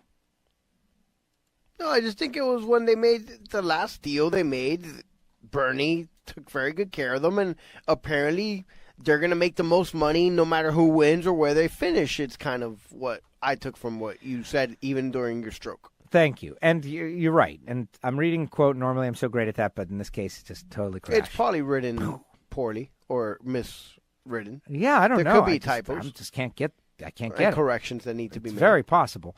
But as a Ferrari fan, to read this, if I was a fan of someone else, I would be annoyed. Like, Ferrari are special. We all know that. We need to be treating them with respect. Really, they've been around and they've run every race series since 1950. But what does that mean? That's great. But if you choose to not race next year, then you haven't. Yeah, but I would say that there's maybe some sort of historical situation where that they kept the series going, for years while others come and go. Ferrari has always been there, the spine, and has kept the series going. They have, and when other teams left, like when Mercedes was gone for all those years, and now they're back. Absolutely, as a factory team, of course, because McLaren was running those Mercedes, 10 years ago. When Ferrari is F1 DNA, your leverage in negotiations equals a big zero. And see, the Tifosi are already fighting against it. No, we want all the money. Give it to us all. We deserve everything. Maybe there should be 22 Ferraris out there, and just let Ferrari sort it out amongst themselves.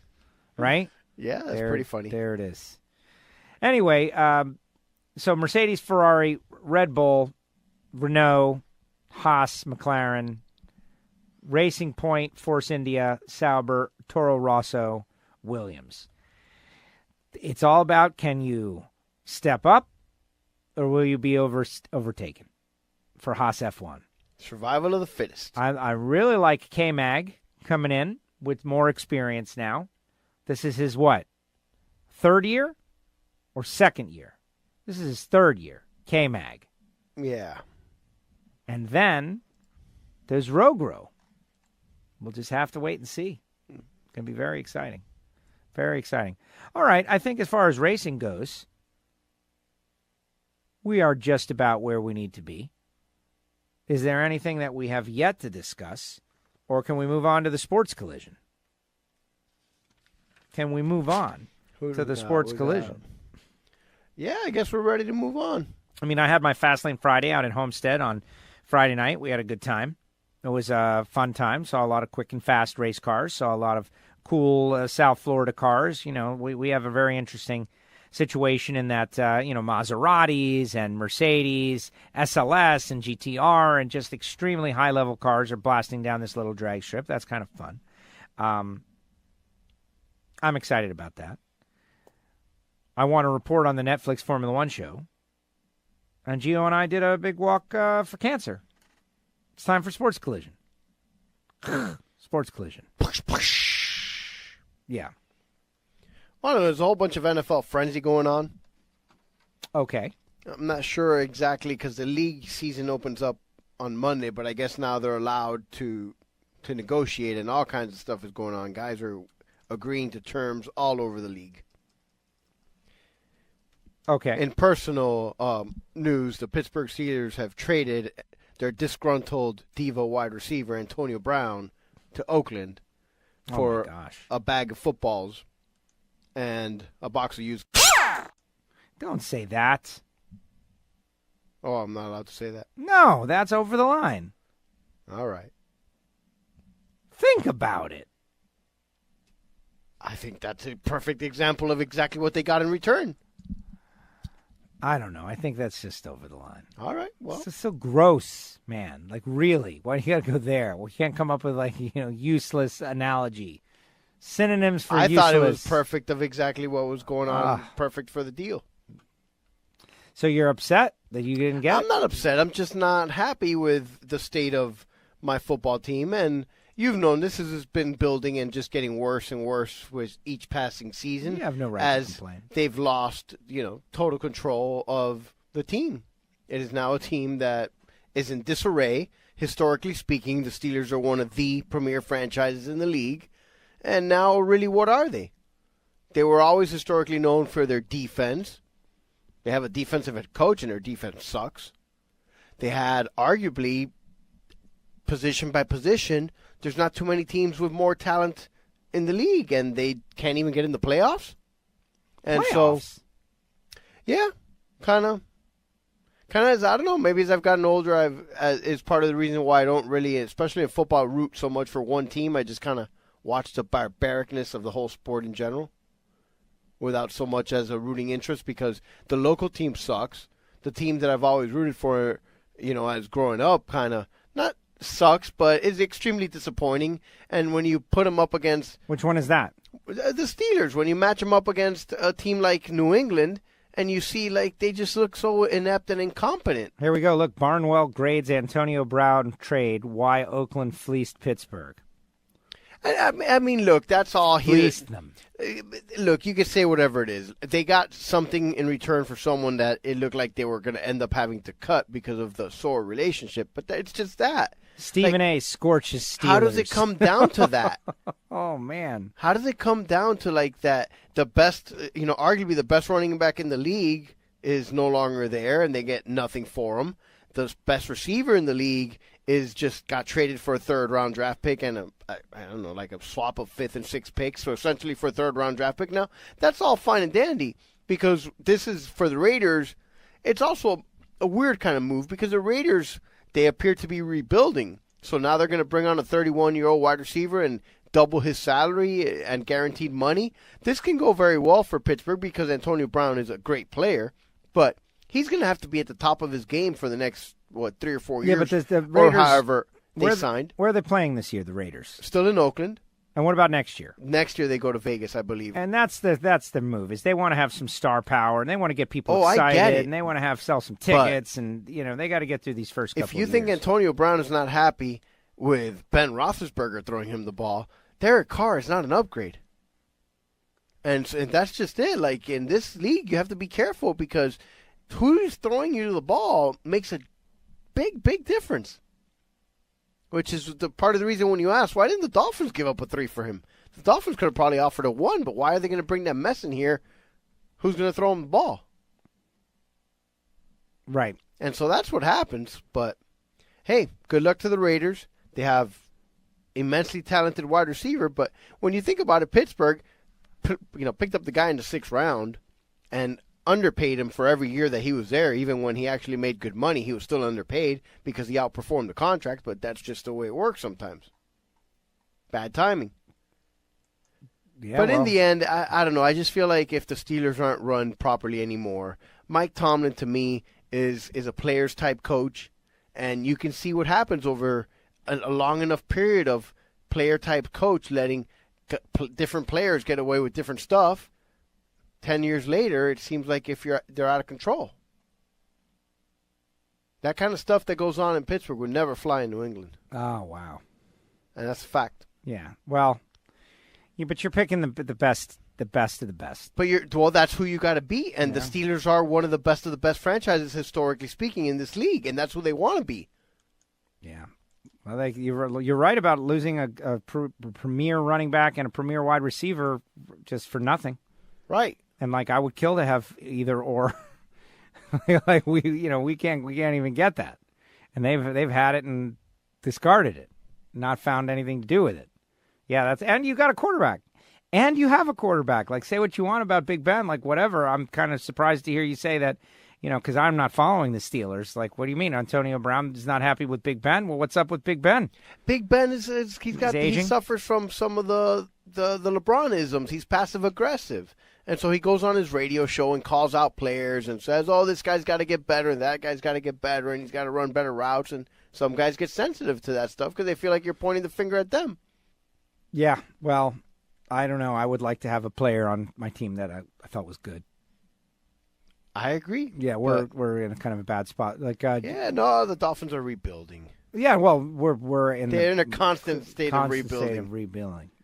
But at least they have so far they're not going after that big. Well, we got Dwayne Allen, a blocking tight end. Right, the big $50 million splash in free agency and give some guy that they think they're one player away when they're not. Frank Gore going to sign with the Bills. Yeah, I saw that. That was a little disappointing. They should have just brought Frank on for sentimental value. Absolutely. Did great for us last year. Just give him the ball every once in a while. Joe Auer, Auer. Is that Auer? He scored on the Dolphins' first play in 1966. He scored on a kickoff return, and he died today at 77. We won't be seeing him no more. No. There it is. I have Sports Collision news for you. What do we call it? Those of you that like the fist action? UFC superstar McGregor has been arrested in our backyard here at Miami Beach for Conor McGregor. Conor McGregor, thank you, for allegedly stealing someone's phone and throwing it on the ground and smashing it. So I'm going to totally speculate that some fan took a picture of him at the wrong moment or that he didn't like, and he got angry and went and snatched the phone and threw it on the ground and got himself arrested for this. But so welcome to South Beach, Connor. Yeah, exactly. Whatever. Come on, you're a clown, man. You can't be doing that kind of stuff if you're famous. Or I guess you could. Or maybe that's why he's so famous is because he does stupid things like this. Yeah. Maybe his agent was telling him, bro, you've been out of the news for a while, man. You haven't done anything. All right, I'll go get arrested in Miami. Well, the guy's problem is that what he was good at, he was, a fighter and he was undefeated and so bad, and then he lost. But apparently, though, the people who follow him are still following him, and he might try to fight Manny Pacquiao. Oh, yeah. Yeah. That'll work. Well, exactly. That fight, I remember we went and watched that fight. That was, first of all, that was the pinnacle of all hype. And it was a fun experience to go there. But in the end, is that the one we went to go see at my friend's house? Yes, that's exactly what happened. Was exactly what I expected. We all expected to. Exactly what I expected to happen. It was like not even close. It was like a Ferrari racing up against like a dump truck. And, the dump truck kind of like made a move at the Ferrari, and the Ferrari like just drove away. He downshifted and went. Yeah, see you later. And we didn't, according to the people that I talked to that I trust about my boxing analysis, is that really the Ferrari didn't even get out of second gear on that one. That it was just like total exercise to fleece. Speaking of fleecing. Well, that's why the guy came into the ring wearing a ski mask, remember? Yes. Remember that? Yeah, no, I do. Because he was about to steal a bunch of money. He was stealing our money. Stealing a bunch of money from everybody. Well, we paid. We had a good night. Yeah, that's fun. It. Well, we didn't really pay, so. No, exactly. So what else? Got anything else? Sports Collision, you mentioned MLB. Let's talk MLB opening day coming up real Yeah. soon at the end of the month. I believe it's the 28th. 28th. The New York Yankees start us off at 1 o'clock or noon. Noon. And the Miami Marlins with their new look Marlins Park against the Colorado Rockies. Hey, we get to watch Nolan Arenado. 4 p.m. start. Yes. I think we should do those Legends Club seats again. To me, there's nothing better than that. Because you get VIP, you're away from the hoi polloi.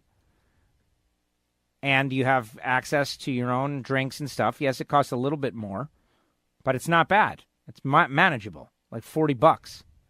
And we go and enjoy opening day in America, man. Well, on opening day, they'll probably be like twice as much as they will be like when we go to a couple games. Oh, man, if face value is face value. I already looked them up.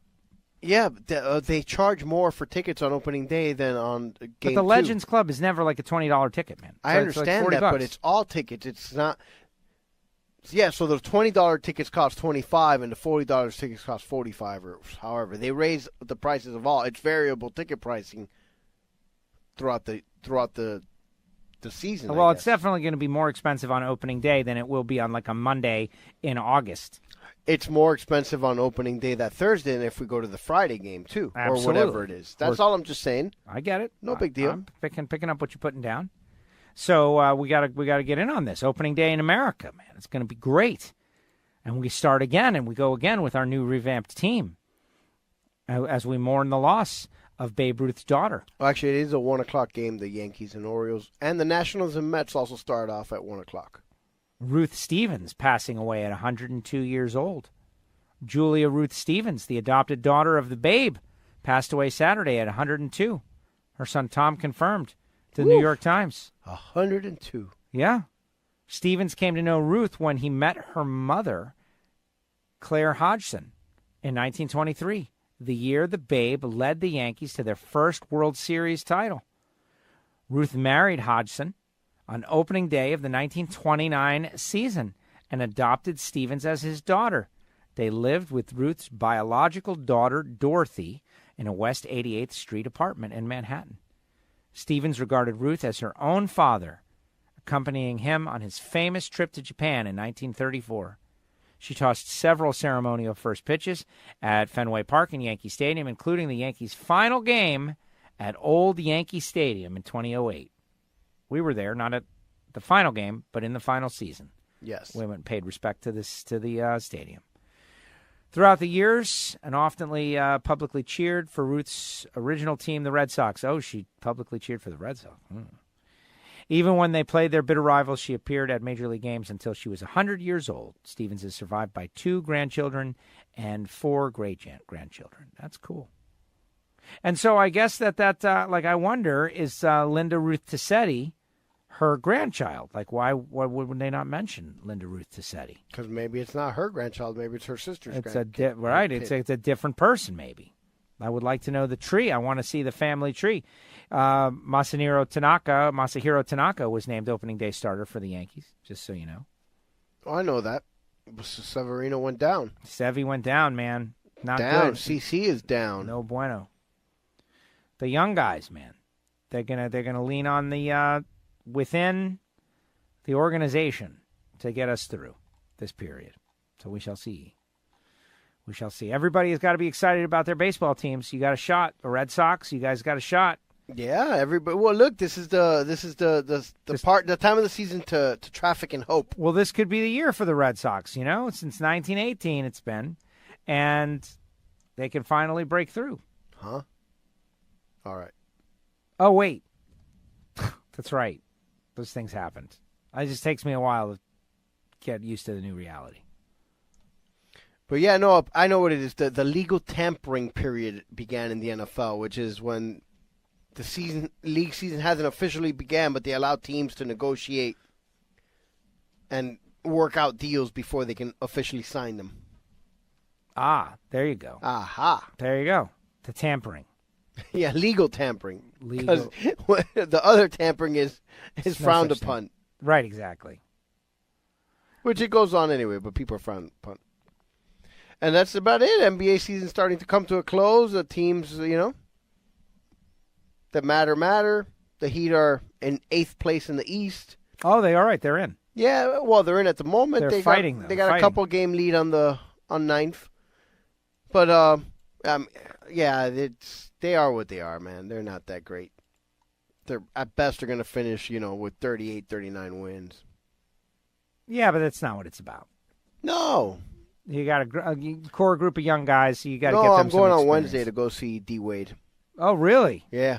You've been going to these games left and right now. Yeah, dude, people just keep giving me tickets now that they know that sometimes I can go. Wow. That's unbelievable, man. You guys are going to the Heat games. I will be at the Gator Nationals. I will be at the hotel for the Gator Nationals. Not quite the Gator Nationals at that point. But very interesting. Enjoy the Heat. No, I'm loving D-Wade. He's one of my faves. Over the years, classy guy, good guy. What more can you want? Brought titles to town. Yeah. There it is. Miami's greatest athlete. Yep. You heard it first here on WFO a few years ago. So there you have it. I guess that's all I got. What did you want to say about R. Kelly? I don't care to say anything about R. Kelly. Oh, I thought you had said that you wanted to say something about R. Kelly. What about Pete Davidson? Did you want to say something about Pete Davidson dating Kate Beckinsale? Are you bothered about that? Why would it bother me? I don't get to date her. I don't care. Okay. Apparently people are having a problem about that. This is just a couple current events I'm throwing out there. I mean, I've seen Do you know who that is when I even say that? Kate Beckinsale? Oh, my God. Of course I know who she is. Pete Davidson. Find her one of the most attractive women out there. Exactly. That's why I'm bringing it up. But you know He's Pete Davidson. the kind of goofy guy from Saturday Night Live. You know him. Yeah. Yeah, the guy that was I know dating, who he is. Was he dating like Ariana Grande or something? And you know what? That's beyond my pay grade. Well, no, he had like a big thing. She tried to kill herself, or no, he I think he did because she dumped him or something. But now he's with Kate Dude, Beckinsale. then he upgraded. Well, exactly. That's what I'm talking about. I mean, Ariana Grande's cute, but she's no Kate Beckinsale. Kate Beckinsale is like a woman. She's yes. And you get those vampire fighter clothes on. Underworld. Right. What did I call it? Vampire fighter? Yeah. But it's really werewolf fighter. She was the vampire. Right. Man, that was good stuff. Yeah, or Serendipity and stuff like that. The Pearl Harbor. Yeah, Pearl Harbor. She was in the aviation movie. The only person to ever quote Pearl Harbor as something good. The movie. The movie, man. The movie. The movie. The movie was good. It was okay. It was entertaining. Everybody expected more. It got panned. Yes. Wasn't she one of DiCaprio's love interest in The Aviator? If I'm not mistaken. I don't know. Yeah. Wow. IMDb. Yeah, I got to do it. No, Kate Beckinsale's got a long IMDb list. She's a very good actress. Well, and that's why this is a story, is because she's dating this guy who's like 20-something. He's young. She's like my age, so that's not young. And so people are like, up all over it, like, well, this is a problem. And, well, good for him and good for her. And I agree. You know? Everybody's happy. It's a win-win. All right, here we go. Kate Beckinsale, born on the 4th of July. July 26, 1973. So she's exactly our age, except she's going to turn our age in the summer. Oh, my gosh, exactly. And that's why we love her so much. You certainly appreciate her. You're a much bigger fan than I am. I like her a lot. But she did not like physical education at school. It was her worst subject. She was anorexic. Is that even really a subject, though? She was ranked number 21 on Maxim's Hot 100 list in 2007. This has just got a long list. How about Where Do I See the Movie? You're getting me back into my irritated Which movie do you phase. want to watch? I want to just see her list or her. I think you got to scroll down from her name. It's called Filmography. I want to get to exactly that, the filmography. Where is it? How far do I have to scroll down? Personal quotes. I think at 19 I was very grown up in certain ways and extremely not so in others. If I'd come on a set of... All right. I think it should be above that kind of stuff here. Usually it's got their... Pearl Harbor 2001, salary $50,000. She got paid 50 G's for Pearl Harbor. Really? Yeah. Wow. Did you think more? Yeah, I'm very surprised. That seems like a low number. Overview. Maybe I'll just click her name again. Let me try that. Photos, videos, filmography. El Tonto, post-production. She's in The Widow. She's this new TV series on Amazon. Oh, I did see that. The Widow. Her husband, faces Mrs. death. Gio has been watching Mr. Robot, I believe. That's what that's called. The one with Freddie Mercury. Freddie Mercury, who's now in everything. He's like the hot guy now. He plays everything. And so when she falls asleep, that thing keeps playing, and after the episode, it just goes to the next one. There was a preview for that Widow show that you said something about airplane. Her husband dies in Africa or something. Except it's all fake, ass. And she goes to kick ass. Yeah, exactly. That's exactly what I took from it too. It's pretty funny. Right. Farming. Ever seen it? No. The Only Living Boy in New York. The Elder Scrolls Online. Underworld, Blood Wars. The Disappointments Room. Love and Friendship. Absolutely Anything. Face of an Angel. Stonehurst Asylum. The Elder Scrolls Online. The Trials of Kate McCall. Total Recall. Total Recall? Total Recall? She wasn't in Total Recall. That's what it says. It says Total Recall. Was that maybe that new one? Yeah, I'm thinking a new one. Yeah, Total Recall. Yeah, the reboot. No, I know she was in Serendipity adventure. And a movie I saw early 2000s called Laurel Canyon, which was actually pretty good too. That's got the girl from Fargo. Underworld Awakening, Contraband, Everybody's Fine, Whiteout, Underworld Rise of the Lycans. This Underworld thing has really been what has... Well, it's a series. But... The Aviator. She played Ava Gardner in The Aviator. There you go. You see, that's what I told you she was one of There it is. That's exactly what we're looking on. Van Helsing. That one was a kind of weird sci-fi vampire kind of movie. That was vampire. And then Underworld, of course. And there it is. She played Nurse Lieutenant Evelyn Johnson in Pearl Harbor. And that tells you all you need to know right there about our whole society and culture. Just the name of the characters. Nurse Lieutenant Evelyn Johnson. Regular American woman going over there, asked to do heroic things. Pearl Harbor. Let's see, what was her first thing? Couples TV series. She was a child actor. She was a child. And she kind of moved on. The first thing that I'd ever heard that she had done, man. Well, the first thing I remember that she did that she was one of the stars was that Serendipity movie with John Cusack. The Last Days of Disco look kind of interesting. Let's see that. That sounds familiar too. There you go. Actually. There she is. It's like looking good. A bunch of young girls in New York or something. The story of two female Manhattan book editors fresh out of college, both finding love and themselves while frequenting the local disco. IMDb is one of the greatest things ever. One of the greatest things. Yeah, I guess the internet itself is pretty cool. Oh, it is. It's good and evil at the same time. It's got so many good things and so many evil things, like you showing me that Click Farm, where they've got thousands of iPhones all on a rack, and they just go and they do whatever you were trying to show me do. What was that for? To get fake votes on poll questions? Pretty much to get, conversations or whatever. Yeah. Then you just go to the phone, and they just go up and down. It's crazy. To get threads going, I guess, about certain things. Gaming the system.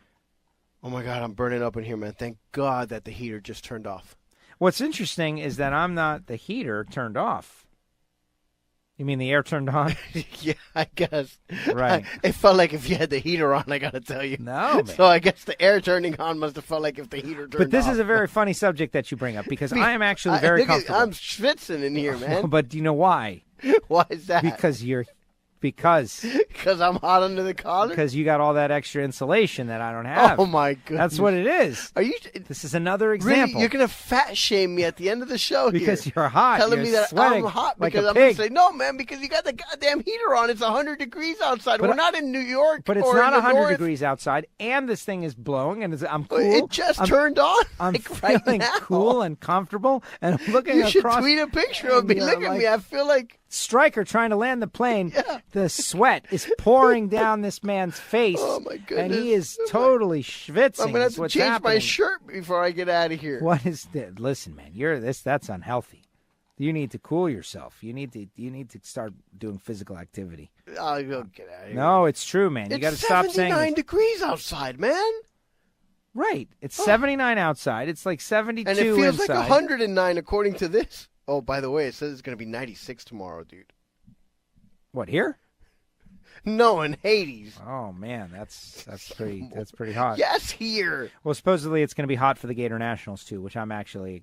There's no way okay with. it can't be 96 tomorrow. It gets hot. It gets hot down here. Oh, We live in a hot place. Vey. We live in a hot place. Anyway, yeah, no, it's right in the studio. What are you talking about? It's not though. That's the thing. This is the first time. Well, I'm having a physical athletic revolution going on. Did I tell you that I ran a mile? A mile? I ran a mile. That's like a long distance. That's the longest I've ever run in my entire life. Like without stopping? Yeah. How long did it take? Okay, first of all, I'm exaggerating a little bit. I feel like that's allowed nowadays. It was 9/10 of 1 mile, and I just mapped it out today. The other day, I decided I'm going to go. So you only ran about 1,200 feet. 9/10 of a mile. Yeah. Oh, okay. Sorry. So about 5,000 feet. Yeah, exactly. So what was happening was I've been, trying to be active. Now that I'm hashtag Apple Watch Life, and I'm like knowing. Oh, people wanted you to tweet a picture of your watch. Oh, speaking of which, now I remember somebody left a comment about. It's just that they left it on an old show, and I found it inadvertently. Another complaint about. No, this was not a complaint. Oh, good. Not a complaint. Here we go. They left it on the Pick show from February 23rd. It's Jonathan from St. Diego. Oh, hey, Jonathan. Do you know who that is? No. Jonathan from St. Diego says, first saw the episode number and wondered if aliens had taken over the episode dates. Remember we discussed the changing of the title and the name, and yes. I complained that there's no date. It's like when you walk into your local supermarket like you do every week, hitting each aisle without thinking and grabbing what you need with no time wasted. But this time you stop 10 feet in, turn, look back at the parking lot. Okay, that's the same. Then you hang your head down and mutter, damn it, they changed the store around again. You know, like the deli is now in the frozen food aisle. Oh, I hate the dairy is now in the baby food section. That's true. It's been 18 minutes and I still can't find the alcohol. I joined the Fantasy League since Joe's great effort to get signed up properly. Don't really like NASCAR. I love F1, NHRA. Go to Pomona for both races, Saturday and Sunday countdown. Just getting back to IndyCar after Tony George destroyed the best open wheel series with 5 different chassis manufacturers and 4 engine manufacturers. We're just getting to this fantastic show feedback. Well, he put it up on March 5th, which is, I guess, the same day we did the last show? Maybe. I guess. The day after. It came up on Tuesday morning at 6:53, which we were discussing all these things, and so this was his. I don't know why he commented on that show or why. Maybe I don't know how it ended up there. Well, that's the thing is people go to the website and they want to comment on there, but that's not where the majority of the commenting happens. What has to happen is you have to email Joe at WFOradio.com, and I guess we haven't made that totally clear. And plus that WordPress website and here we go. gives you the Gio, option to comment I corrected there. my fantasy team. Miss Shift Bent Valve. I've been spelling value for 40-plus years as a high-tech vacuum industry motorcycle tech and automotive equipment service. One final question. What is working gas in the internal combustion engine? What is the working gas in the internal combustion engine? Question mark. WFO whole shots it every episode. Note, in 30 years of asking the question that even covers dealerships and independent techs, one person was close. Too many techs fix symptoms and do not look for the real cause. If they did, customers wouldn't be upset when it does again within 30 days. WFO, Joe. Thank you very much. I appreciate it. Well, that's great. Look at that. I love feedback. And it's the best is when it's Jonathan unsolicited. from St. Diego. Thank you, Jonathan. By the way, maybe the only better weather in the country than here. Well, yeah, certainly doesn't ever get to be 96. As far as changing the dates, yes and no. It was just different, and I get it. But we discussed that last Well, week. but we did talk about potentially adding the dates Or in doing there something. somehow. maybe in the first line of the description. Yeah, kind of like press releases. Yeah. Yeah. What do you think about that? Makes sense. Miami, Florida, this date. Maybe experiment with that. Because I do kind of like indicating the date, not just episode 1, episode 2, episode. It needs to be indicated there, but it is actually indicated on the website post. But you don't get that on Apple Podcasts, and you don't get that anywhere else. So, listen, whatever. It is what it is. But I appreciate the feedback. I appreciate all the nice things. Thank you for playing the Fantasy League. And I totally... What's your team name? Oh, Miss Bent Valve. Never mind. Yeah, Miss Shift Bent Valve. Yeah. And I hate when they do that at the grocery store as well. Moving everything around. What are they doing? Or, the local grocery store around here that there's everywhere is the big Publix. Publix. Everybody loves Publix, by the way. Everybody says Publix is the greatest. And I talk to Publix, and everybody loves Publix. And the vast majority of them... Wegmans, but it's good. The vast majority of them are all laid out exactly the same. Yeah. But every now and again, there's a few that the layout is different, whether it's because of the design of the building or just because of whatever. But a few of them have different layout. And I know exactly what it means because I feel totally lost when I go to those with the What does it mean? Is it like Stonehenge? No. Why do they lay them out different? I'm telling you, I think it's just coincidental because of the design of the building wherever. There's one that is in this weird building that's a corner, and the entrance is not the way normal entrances are. It's on a corner. Because we're getting to the very end of the show, and this is where we're totally... where we digress. Well, we're out of material, but that's fine. Which brings me to this. There are many, many layers of thought that go into all of these things that the average person and consumer can't even begin to imagine. You go back to the 1950s and 60s. Look, let's open a store and we'll put some things on shelves and people will come in and buy it. Whereas nowadays they have taken all of those things and they've run it a million times, and it's amazing at the level they do it. So of course, yes, they put the candy stuff down low so the kids can get it, and they make you go through the whole store to get to the eggs and the milk. You got to go everywhere. To, the furthest away to get the things that you need the most often so that you walk through it. And of course, they don't put clocks in the casinos and all of that stuff. So the other day, Gio in Miami is telling me, and we need all the UPS and FedEx drivers to weigh in on this one, whether or not this is true. He says it's true, and I believe him. I just want a confirmation. Right, I want to talk about this. We need Lo to call us. Any UPS or FedEx driver. Maybe or Kathy can tell us about this too. Right, that the drivers in general, I'm sure they all share this data. If they've calculated that nobody makes left turns, that routes are programmed that they're all right-hand turns. And to make the least amount of left turns possible. Okay. And it is better to make 4 rights than 1 left. That is the hypothesis that you are putting forth that you heard. Because making a left, you have to go against the traffic. 3 rights. And there's a bunch of reasons why making a left is more complicated and risky and time-consuming than making 4 rights. Or 3, technically. Right? 2 rights don't make a wrong, but 3 lefts do. Yes, exactly. Is that true? That stuff's true. Get back to me, Joe at WFORadio.com. Because it is amazing. It's an interesting thing. And we've got computer programs that, route airplanes every couple of minutes, just like people were telling me with the cars, with the self-driving cars. Do you really think that humans are controlling those airplanes? There's a human in the airplane, and there's a human telling the human in the airplane, when they can come and everything. But in the end, it's computers that keep them all on schedule. And they come in this one, and this one, and this one, and this one. And the same thing is going to happen with cars. The cars are going to talk to each other, and there'll be a human there. And the human can override it at some point and do certain tasks. But the bottom line is the cars are going to be doing it. They're going to be doing it at 100 miles an hour, and that's when everything's going to get fast. And that's how we're going to fix traffic. That's what people are telling me. And it makes perfect sense. So it is beyond the realm of possibility that making 3 rights is better than making 1 left. I can tell you immediately that from an insurance actuary position, I totally see it. Because you don't ever have to cross traffic and thus never have to risk getting plowed in the door. If you don't make lefts across traffic, you don't get getting plowed in the door. I remember how this conversation started. How did the conversation start? You were complaining to my friend that you won't ever make a U-turn. That you never make a U-turn, which you should definitely make a U-turn if you're going the wrong direction. But yes, I mean, it's not learn to drive, man. A firm rule that I don't make U-turns, but if I don't have to, I prefer not to, and I prefer not to go to the gas station that makes me cross on the left-hand side. If you're driving there's somewhere one coming with up Gio, on the right-hand side. If you're driving somewhere with Gio and you're going to the restaurant, you go to Mike's Burgers, and you pass Mike's Burgers, you're not going to Mike's Burgers anymore. No, that's it. We're going to the next place. Whatever down the next the street. place, because we're not making U-turns. We're going to Gio's Burgers. Not going backwards. Back over the I ain't road we've already. backtracking. But it's That's right it. there. We'll just make the turn. No. We're going to go to this next place that might passed be it. 20 miles down the road. That's it. We and passed cost us it. 50 minutes of time and effort.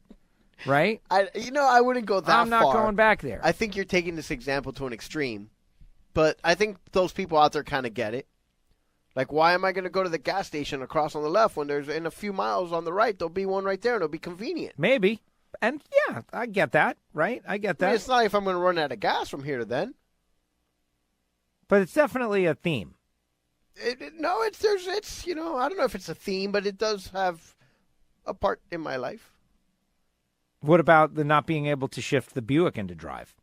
What about that? That's part of the same theme. I totally forgot about that. Part of the same theme. Yeah, that was pretty good, actually, yeah. You had to get out. No, I didn't have to get out. You had to get out. I volunteered to get out. It conquered you. But no, I was just not going to deal with I'd have no place for nonsense at that time of night, at the end of the week, when I was trying to get my drink on. And so I'm not going to drive this car. I cannot figure out how to get it into gear. It was just that simple. I couldn't figure it out, and it won't go. I got out, and I told Mrs. Gio, but she refused. She insisted on showing me how to do it because obviously she doesn't want to drive. Right. Rental car, loaner from the dealership. Yeah, that's what it is. It's a loaner car, not a rental car. But yes. To be fair, I did look at it and inspect it, and it does kind of feel like they're trying to reinvent something that we've already got figured out. And by the way, if somebody doesn't show you, I don't think you can just figure it out on your own just by looking at it. You either have to read the instruction manual or have somebody come out and actually show you. No, it's not a real stick shift. You just have to push buttons. I don't really like any reinventing of the gear selector. Like the dial one? That's just going to break. I have driven the dial one in the Dodges when they were popular a few years ago. And you can zip around and all, like rotating the dial or pushing buttons. But really, the center column gear selector for an automatic transmission is fine by me. I don't think it can really be improved upon. I think it's perfect. Now, I'm in a car. I want to feel like I'm... Why are you trying to reinvent the wheel? I'm putting it into gear. Well, the Chrysler people with the torque flight, with the buttons, right? Pushing buttons. First gear, push second gear, third gear, and then boom, your ankles are gone. But that's a different story for a different day. Just put it in gear, man. You've got a shifter on the floor, and it's kind of like a throwback to the manual transmission, except instead you just put it in D and be happy, and it's right there in the middle. No, we're going to reinvent this deal. Oh, yeah, and the parking is just to push the P button, too. A lot of cars have that now. I drive all these rental cars. You just push it, and it goes, except it's going to break. And that's my whole thing about everything now. Oh, are you kidding me? I almost yanked that shifter right off. I thought it actually was a working shifter. And you know me, I'm not, I'm big brutal. now. Break. So I'm kind of rough. Yep. Well, like whenever I was going through to your Whole Foods, because Gio's got a Whole Foods right by his house. He's very lucky because he's a fancy person. It's not lucky, he has by fancy the way. things. No, it's not luck. Greatest grocery store upgrade ever, from Winn-Dixie, beat up, tattered Winn-Dixie to fantastic Whole Foods. It has caused traffic issues, and my wife is in there spending every dollar we have. Let me tell you. But Yeah, no, we're getting great healthy food. I get it. But look, it doesn't do anything. You're getting for me. a lot of healthy food. You should just not eat it. Or you should move around a little bit. Or drink a gallon of water every day like I've been doing. And get an Apple Watch. You'll be thin immediately. You will be. We'll be doing fitness competitions. So let me get this straight. If I buy the Apple Watch and just drink a gallon of water every day, I might as well just I'm going to be shedding pounds. You'll shed something, yes, but not pounds. Yeah, no, I'm going to be going to the bathroom every couple minutes drinking a gallon of water is what's going to be going on. Well, that is happening. So I'm going to the Whole Foods to do some grocery shopping because I need some groceries. And the Whole Foods is like a club. It's like Club Whole Foods. And it's crazy. And it's packed. What was that, after you left my house? Yes. Oh, I went there because I needed some stuff, and I decided to get some stuff. There's no evidence of you going to Whole Foods around this place. Yeah, there is. Very I'll little. show you. No, there is. There's good stuff. There's this kale snack. Oh, it's that. Did you see the kale snack?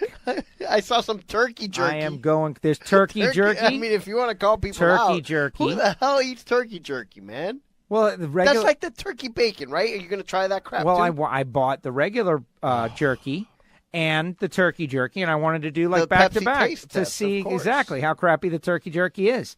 I'm looking for healthy snacks here, man. I'm dying. So try an apple or a banana. I do that already. You have 20 apples in a row, you're going to get tired. But it's good for your teeth. You need different stuff. You got to mix it up. That's the problem. Half of snacking is the texture. So they got this kale thing, and I try that. I'm trying different stuff. I I'm gotta tell desperate, you, I don't man. think What are you just talking the about? name alone, I can't eat kale. I just don't like the way it sounds. Honestly speaking, this thing that I tried is pretty good. It's got the whole thing. It's cheese. It's covered in cheese. Well, then how healthy can it be if it's covered in Better cheese? than a chip. But I try not to eat that either. Well, but see, not eating all that stuff is clearly not working for you. And it doesn't work for anybody. You got to just cut everything in half as best as you can. That's the trick. Yeah, well, I'm trying to cut Gio in half is really what I'm trying Well, to do. you really need obviously, to because you're huge, man. You're huge. Everybody's talking about it. Just listen. So first of all, we're talking about cars here. I go walking into the Whole Foods and I see like 10, Mercedes SUVs. And I'm looking at them and I'm thinking about Inside the Whole Foods? well, in the parking lot. Oh, okay. And I'm thinking about these vehicles, and I know that, like that's a status symbol, having the Mercedes SUV. And in your neighborhood, of course. But I'm looking at them, and I'm looking at the mirrors in particular. And they all have the side view mirrors that automatically pull themselves in. Okay. And I just look at that, and I feel annoyed. Because that is obviously just an upsell that is definitely going to break very rapidly. Like that is just something that some poor person is not going to be able to afford to get fixed on a used car that they buy. Well, yeah, but that's why it's not on a poor person's car. Well, it's but- on an $80,000 Mercedes Yes, SUV. but those $80,000, like there are, Alan bought his Mercedes SL for like $8,000 because there's a whole it's bunch like of 30 stuff. years old. It's not 30. Isn't it like one of those 80s little convertible No, ones? it's a late 90s. He had one of those, and then he loved it so much that he got a newer one. a newer one. Okay. But now it's old again. But the point is, you load these cars up with all this just totally blatantly unnecessary technology. I'm not talking about like sensors that notice that there's someone next to you. I believe that that's important. But side view mirrors that come pulling in, what is that doing? What is that doing? Oh, well, that way no one's going to accidentally bump your mirror. Oh, yeah, big deal. So what we're going to do is we're going to put two $250 motors in there, and when you connect, we're going to wire it into the ignition system. We're going to turn this thing off, and those mirrors are going to go, and now we can charge you $100,000 for this thing. And people are buying this. One after the next, after the next. There was like 5 of them in a row, and they all had the mirrors in. And I'm thinking to myself, are those people smarter than me? How many Joes are there? What? And so I go into the Whole Foods. And, it was rocking out, and I enjoyed my time, and I got some things, and I got, this, and I got a little of that, and I got some olives in that olive bar that they have, and I did my deal. And then I got out, man. I bought soap for $7 a bar. That's what I'm going to spend my luxury money on. That $7 luxury VIP soap. That changes the life. That changes the experience, man. You can't enjoy it because you've got all kinds of people over at your house. Me, one of those bars of soap, last week's. Yeah. Obviously. In my house, that would last, about maybe 2 baths over there before it'd be split in half and down the tub and clogging the tub, and then I got to go out and drain the tub and all the stuff I got to Wonders do. of childhood, man. That's different. Yeah. Don't Different procreate, people. Don't say Uncle Gio didn't warn you. Yeah. All right? So true. Everybody tells you all how wonderful it is, and it is. It can be. But that's not everyday life.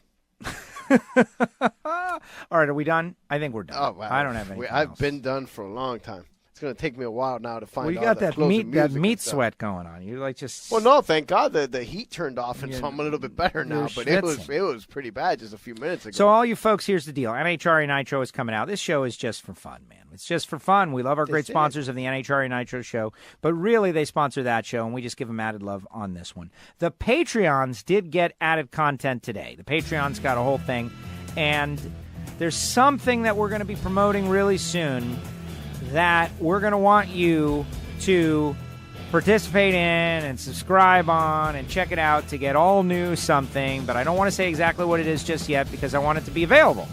But what I'm telling you is that it's coming. It's coming. It's coming soon. And you're going to love it. I think you're going to love it. Like there's no way you're not going to love it. It's going to be loved.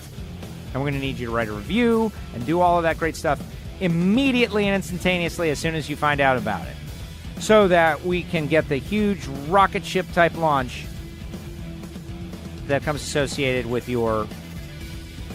Like a SpaceX. Yeah, exactly. Speaking of which, they had a big launch. I saw that they went to the space station and they brought people or stuff. No. The capsule that is going to carry the people did what it was supposed to do. Oh, all by itself? Is that flawlessly. what that was The next time, from what I understand, maybe there's going to be people in it.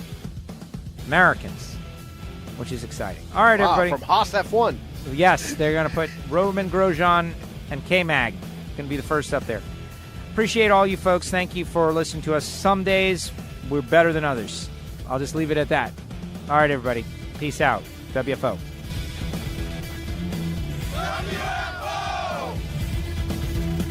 The views and opinions of the hosts, guests, or callers do not necessarily reflect that of the station ownership, advertisers, or agencies. Yeah, welcome to the party.